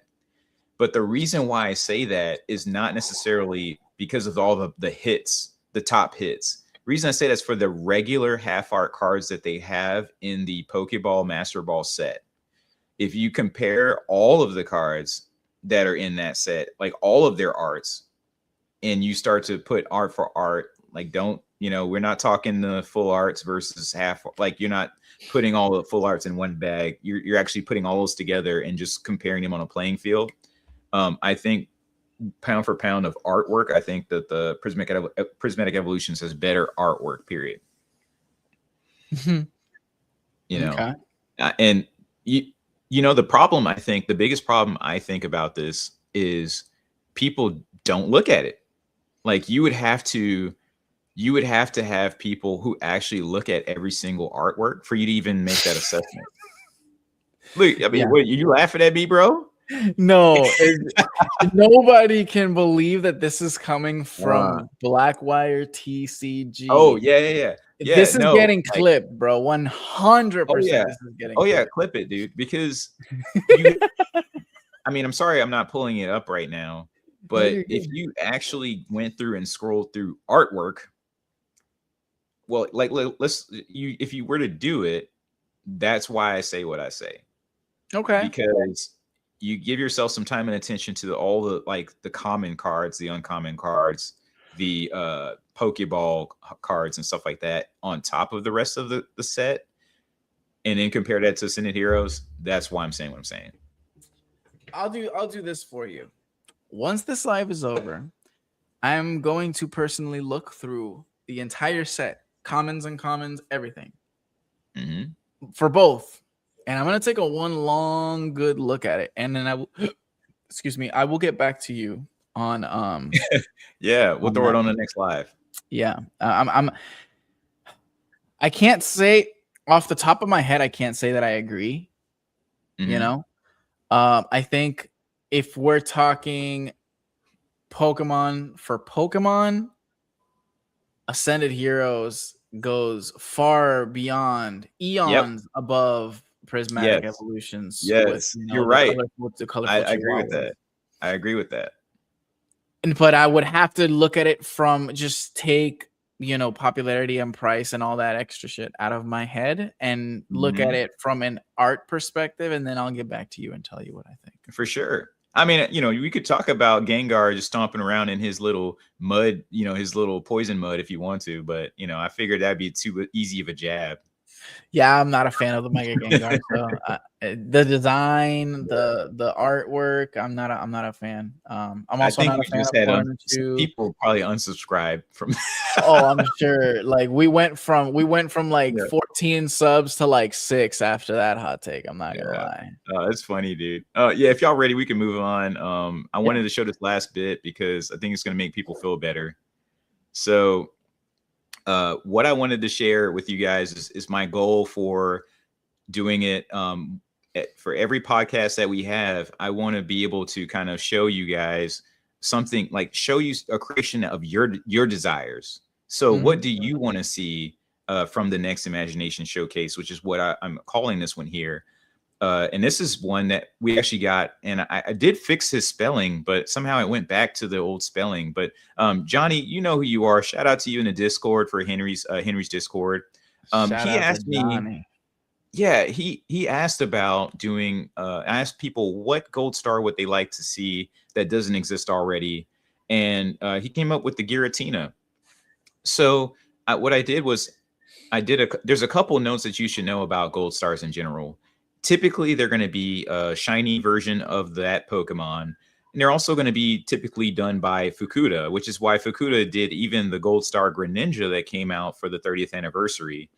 So I tried to get as close as I could. Fukuda actually did design a Giratina in the similar era, but it wasn't a Gold Star.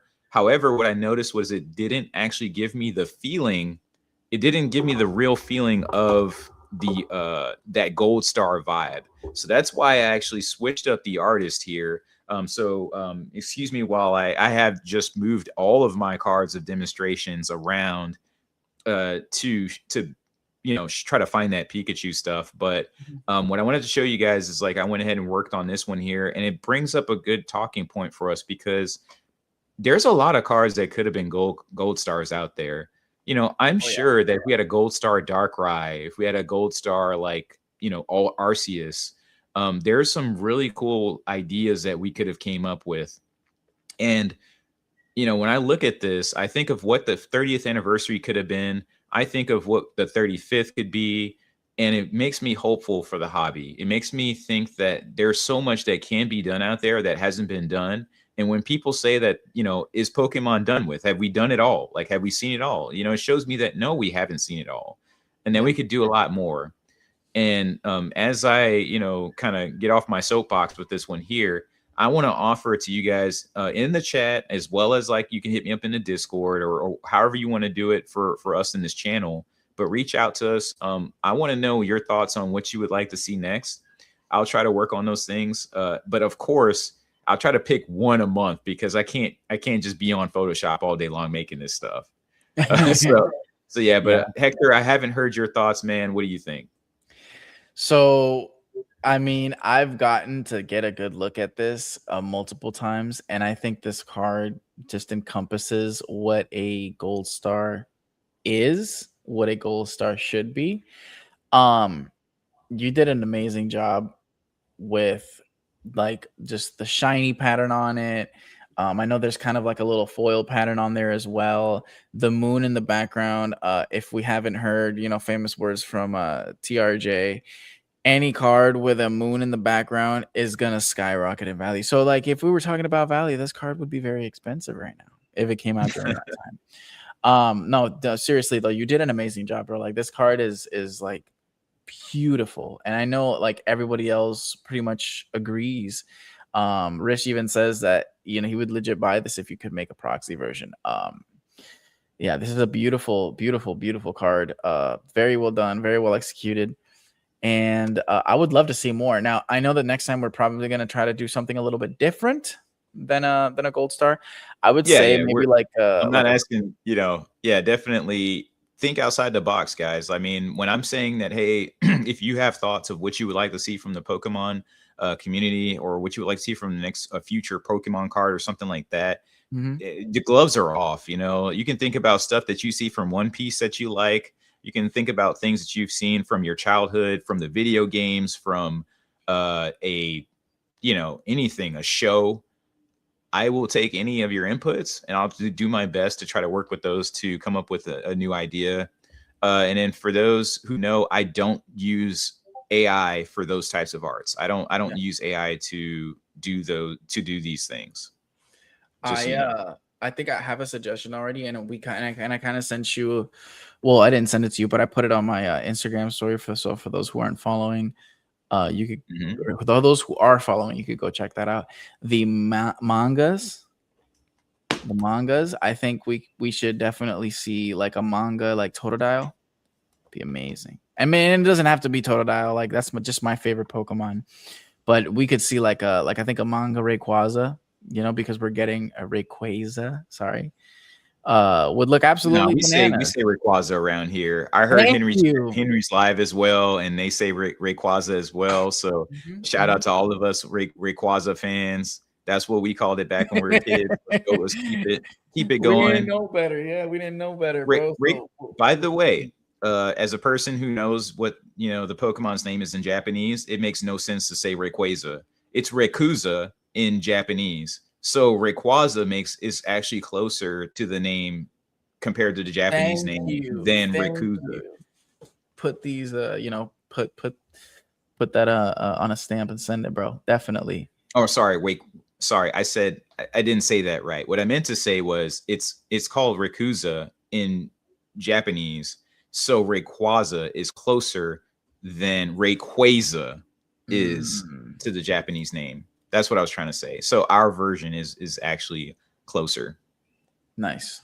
See, I like that. What I was going to share really quick was just a comment out to the IR Cosmos Hollow, is that in English, this is a Cosmos Hollow. It's not I think it's a swirl right there. That's what's up.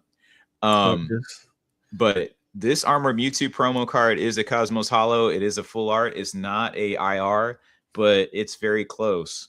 So it has been done. It has been done. Just Fun fact, that's my favorite Mewtwo art of all time. Just saying.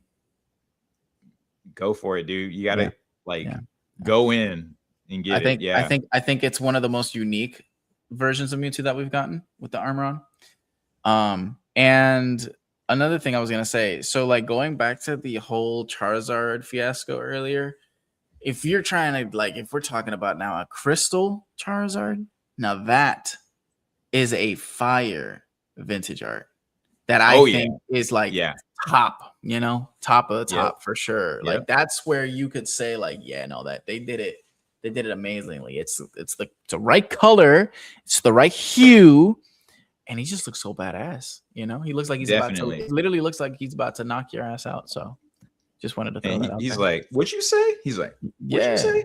Badass. Crystal Charizard is one of the coolest Charizard cards ever invented. But I definitely like this, and I would love to see like a manga version of a Pokemon card if we could do something like that. If it's gonna take too long, then maybe we can save it for the next one and let somebody else choose this. No, actually doing a manga card is probably easier than the other stuff people probably want to do. I could do that, and I see that Metagross was an ask by Sky Ninja / Iron Palm TCG. Shout out to him, my homie. Definitely I'll do it in the Metagross style for him, and then we'll meet in the middle since we're I think the manga makes sense. I do want to allow for our our viewers to have first dibs on what they're trying to on what they would like to see, just because this will actually keep them involved with giving us their inputs and then us being able to find a way to give back to them. Yeah, for sure. Hell yeah. Shit, I think we made it through the size, brother. Did you just is that Rish in there? Did you send something in Discord like just now, or was that a while back? Do I owe you something? No, we don't owe Rish anything, bro. No, I'm just fine. Yeah.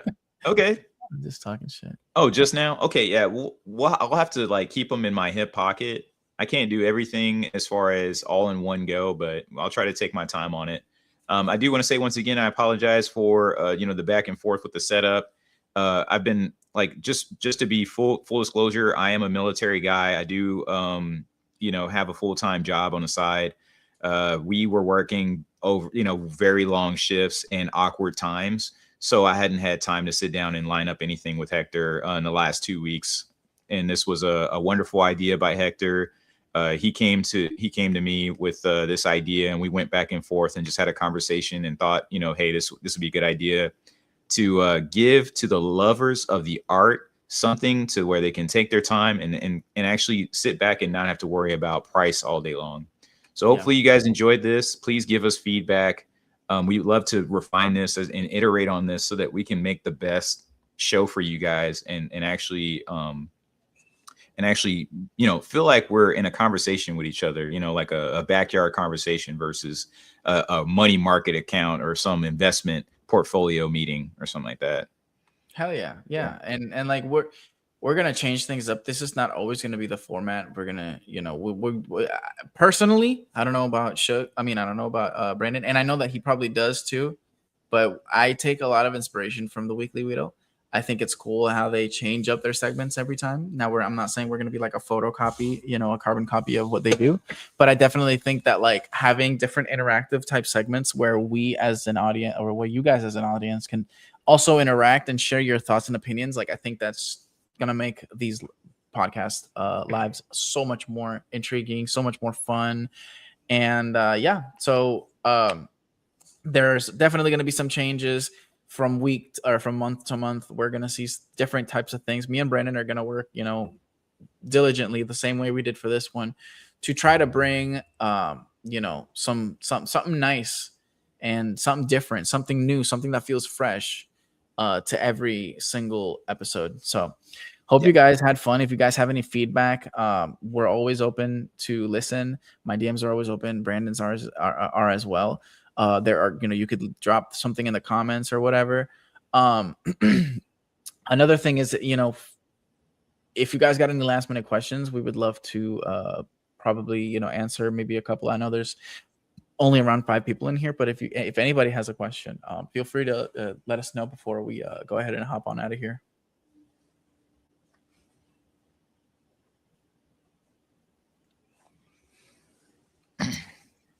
Yeah, I'd be willing to take questions outside of just illustrations too. Like if, you know, goals. There you go. You want to go first, Hector? I'll go first. That's fine. Goals. So if we're talking outside of illustrations, I've got a couple. You know, I'm obviously trying to build the business, and that's been a lot of fun. You know, I enjoy the business so much. I enjoy being able to, like, to me, it's I love shopping, right? I grew up poor, so for me, when I get to like shop for things, it's almost like a rush. And so when I'm looking for deals, when I'm, you know, talking to people, trying to make something happen, trying to get something to shake, I have a lot of fun doing it. And so this has helped like keep my mind busy, keep my energy busy, you know, keep me consistently engaged in something. You know, I'm pretty much busy at all hours of the day, but like genuinely, I wouldn't have it any other way, because I feel like my mind goes at a million miles per hour, and it's hard for me to sit around with nothing to do. Let's just put it like that, right? If I feel like I'm not doing anything productive, I kind of start to go crazy. So my goal right now is to grow the business as much as possible by reinvesting everything that I make right back into it. Whether it be product, hardware, or whatever I need to, you know, push myself. And so that leads me to my next goal, which is to grow the main channel, grow the podcast channel, and then I do run 3 channels now. So I run my main channel, which is where I do the Illustrator documentaries. This channel where we do the podcast, you know, type content, and then I also run a 3rd channel where I do straight business, like talking at videos, at least 1 a week, sometimes 2 a week, and I just yap about what's going on in my life, about what's going on in the business, what moves I'm making, what purchases I've made. If I ever buy something and I, you know, do like a big box opening where I show everything that I have, 20-30 minutes of, you know, raw footage, where obviously there's some cuts here and there's some edits, but and I'll throw it on there. You know, I'm trying to keep everything organized and everything in its own space, so that, you know, channels can grow. And this is all thanks to, you know, Henry, who gave me this idea to begin with, to just keep everything in its own space, because for my business channel, I'm attracting all business stuff, right? People that want to watch content, people that business content, people that want to see my business grow, right? And I'm like, I include everything in there, bro. Like, I'm trying to be as transparent as possible. Everything from like at the end of each video, I include every single sale that I've made from the previous video to this one. Like I said, everything I'm purchasing, everything I'm looking at, all the new things that I'm trying, if I'm doing coupons, if I'm doing new ad percentages, if I'm, you know, everything that I've listed, like how I listed, what I'm doing, like everything, absolutely everything. So those are my goals. My goals are family, number 1, growing the business while also growing the YouTube, and being able to be there for Henry's community as well is another big goal that I work towards. I try to be as available as possible. He knows that. He'll hit me up, and I usually do a very good job of getting things done immediately. Brandon too, my co-host, he's amazing at what he does. He put all of this together. I did give him input, you know, throughout the entire way, but he's the one who physically made a lot of this happen, as far as the slides and a lot of the ideas and everything. So like, I also try to be there for Brandon as well. And like, just anybody that needs me, right? Or anybody that asks for help, I try to be there as well. So those are my goals, man. It's just trying to be useful. What about you, bro? Yeah, I'll keep mine short. I mean, because it's great that I've been able to accomplish so much. If you guys didn't know, I had my whole entire Mewtwo collection burn up in my office. So I actually lost I lost an iteration of my collection that I actually had as a goal, which was to collect all the Mewtwo arts that existed up to that point, including the cameos. of course, there being 3 cards that I probably will never have. But the main thing was that I was working on my way up to it. I had my collection be all burnt up, and then I had to start over again. And so my goal was to build back into that by collecting all the Mewtwo arts that I possibly can. That does not include all stamps, but my goal was to get all of the images, the different images that exist of a Mewtwo in any type of form of a card. So I've been very, very close to reaching that goal.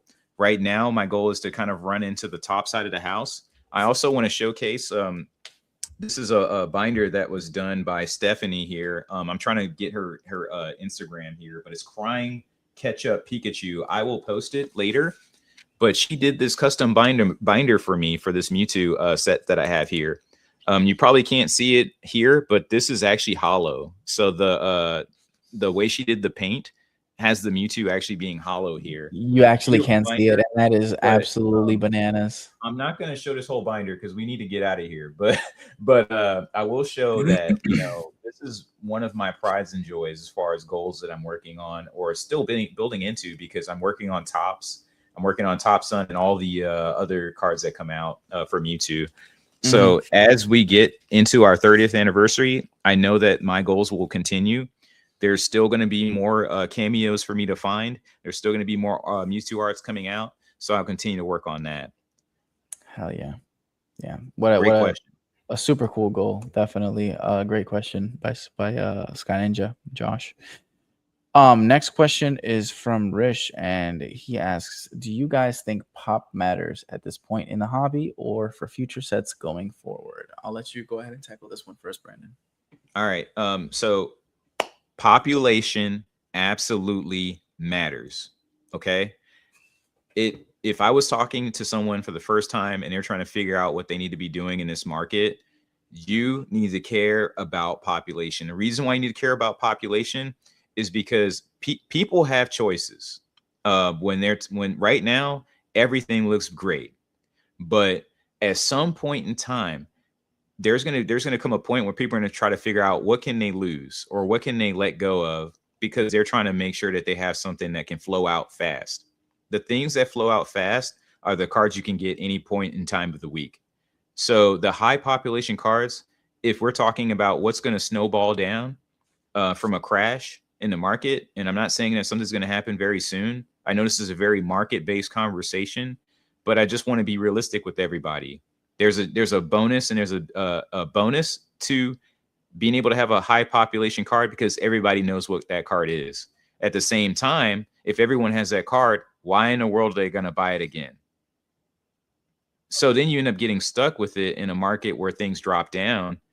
You end up with a bunch of people just trying to snowball your sales, and your crash is faster because everyone is trying to get out of that card at the same time. So it's a race to the bottom. If you have a low population card, let's say 100, someone sells one card out of the 100 population card, it's hard to track. Like no one, you know, it may be one every 3 months, one every 4 months. It becomes hard to show trend analysis with that. With that, it means you're a lot safer, because at the end of the day, you mark your time, you mark when that point is priced at, because no one knows if they're going to see that card again. No one knows who has it. No one knows if it's been in someone's forever collection. You own that card.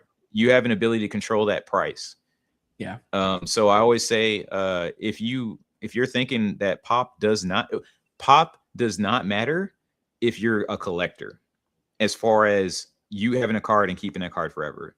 But if you ever want to rotate into a card with low population, you're fighting against time, because at some time you might not be able to price yourself into it, because it's just cards get damaged, cards get lost, cards get vaulted away forever. At some point, the population is going to slim down, and you either have it or you don't. So that's my take on that. Okay, very good take. So on the side that you were talking at, like the second point that you made. Sorry, I'm a little tired. The second point that you made was actually really, really good point to point out, because when things start to go awry, which, like you said, it's not to say that, you know, it's going to happen soon or anything like that. Now, it will eventually happen because it's just natural, right? It's part of a flowing market. It's healthy for a market to crash from time to time, right? It happens. And so with that being said, you better hope that the cards that you have that are of high population, you need to like them, right? Because if not, then like you're gonna be holding on to them. That's pretty much the gist of it. You're gonna be holding on to them because the value is just gonna go down, and you're not gonna want to sell at a loss. Let's be real. A lot of us, like, that's one of the things we try not to do, is sell at a loss. So I'm more of the mindset that it can, like, population matters, but it doesn't. At least in this market. Once we get back to, you know, a slow market, then yes, it very much so matters. But I think in the market that we're in right now, look at, you know, there's so many examples. Yes. Look at the Burger Chew, Absolutely. look at the Klarna Chew, look at any popular card that is the Van Gogh Pikachu. That's that's another good example. Like, it really doesn't matter in this case, right? In this market, because we see how much those cards are. And there's so many 10s, easy to grade, right? Right. But, you know, the price is there, but that's just because of demand, popularity. There's a lot of different variables that go into that. But in a bear market, in a slow market, in a downturn, it very much matters, because population, as all of you know already, is what tells you if that card is scarce or not, especially in, like, when you're grading it in like a PSA 10. So like a pop of 10 or even a pop of 100 is a huge difference to like a pop of like 10,000. You know what I mean? Yeah. That's gonna make or break the price point in that portion. And that's why, like, I love the market, but I hate it at the same time. You know what I mean? Because there's a lot of things that are happening right now that people are seeing that makes it that make people think differently. Like, all of the new people that are coming in, they see it the way that things are now, and they think that this is normal, and it's really not. So oh, by the way, JTR, Klarna Chew, we're just referring, it's a term that Team Rocket Joy used. It's the Ascended Heroes Trikachu. We just got a Klarna Chew because a lot of people, you know, probably putting it on payments to get that card because of how expensive it is. But yeah, so that's just my 2 cents on it. It doesn't matter now. However, overall, yes, it very much does matter. Yeah, for sure. Yeah, I totally agree, man. I think it matters until it doesn't matter until it does. Correct. And then once it does, there's no, like, you can't do the take backs thing. Like, it's just, you're going to be locked out. Now, if you do take the population seriously initially, then all the stuff that's high population, it'll be readily available, waiting for you in a silver platter, and you will have the things that you've always wanted. If you look at the wall behind me, all the things that you see behind you, I strategized to get into those things. So I had a strategy of taking the things that are plentiful and in reducing those things down into the things that are scarce, and then starting that process once again, over and over again, to find more rare items, more things that are inaccessible to most, and then to be able to build off of those types of things. And we can talk about more of that later, but I don't want to get into too much market conversation in here. Yeah, this is a market-free zone, so. But no, we didn't tell you guys that, you know, you could ask whatever, so that's why we're answering it. Yeah, for sure, of course. But yeah, I don't see any more questions. I do see Alakazam Gengar says excited to see the growth for the both of you, and we do appreciate it. I know I speak for both of us when I say we're excited to see each other's growth, right? Because we're locked in now, like 100%. We were already before, but like with this now, we're even more locked in than we ever have been. And also our growth together with this podcast, and just to see where it goes. I think it's gonna be fun. So yeah, man. Hey, it's been great chatting, dude. But yeah, I got to get out of here. We got to there's a lot that I got to take care of, but definitely thanks for, helping kick this one off and bearing with me and all the little troubleshooting that we've had so far. No, you're good, bro. You're good. It's 1 a.m. so that's why I'm starting to get all tired. But I appreciate you for, being such a great co-host, bro. Like I said, being here, giving us your time, putting all your work in to get this looking the way it did today. And outside of all the issues, like, bro, like, it's going to happen even later on down the line. Right. Technical difficulties is technical difficulties, but I appreciate you, we're just working through with me, staying patient, and just being a good friend. So thank you so much, bro. I appreciate you guys so much for coming in today, and we are out. See you guys.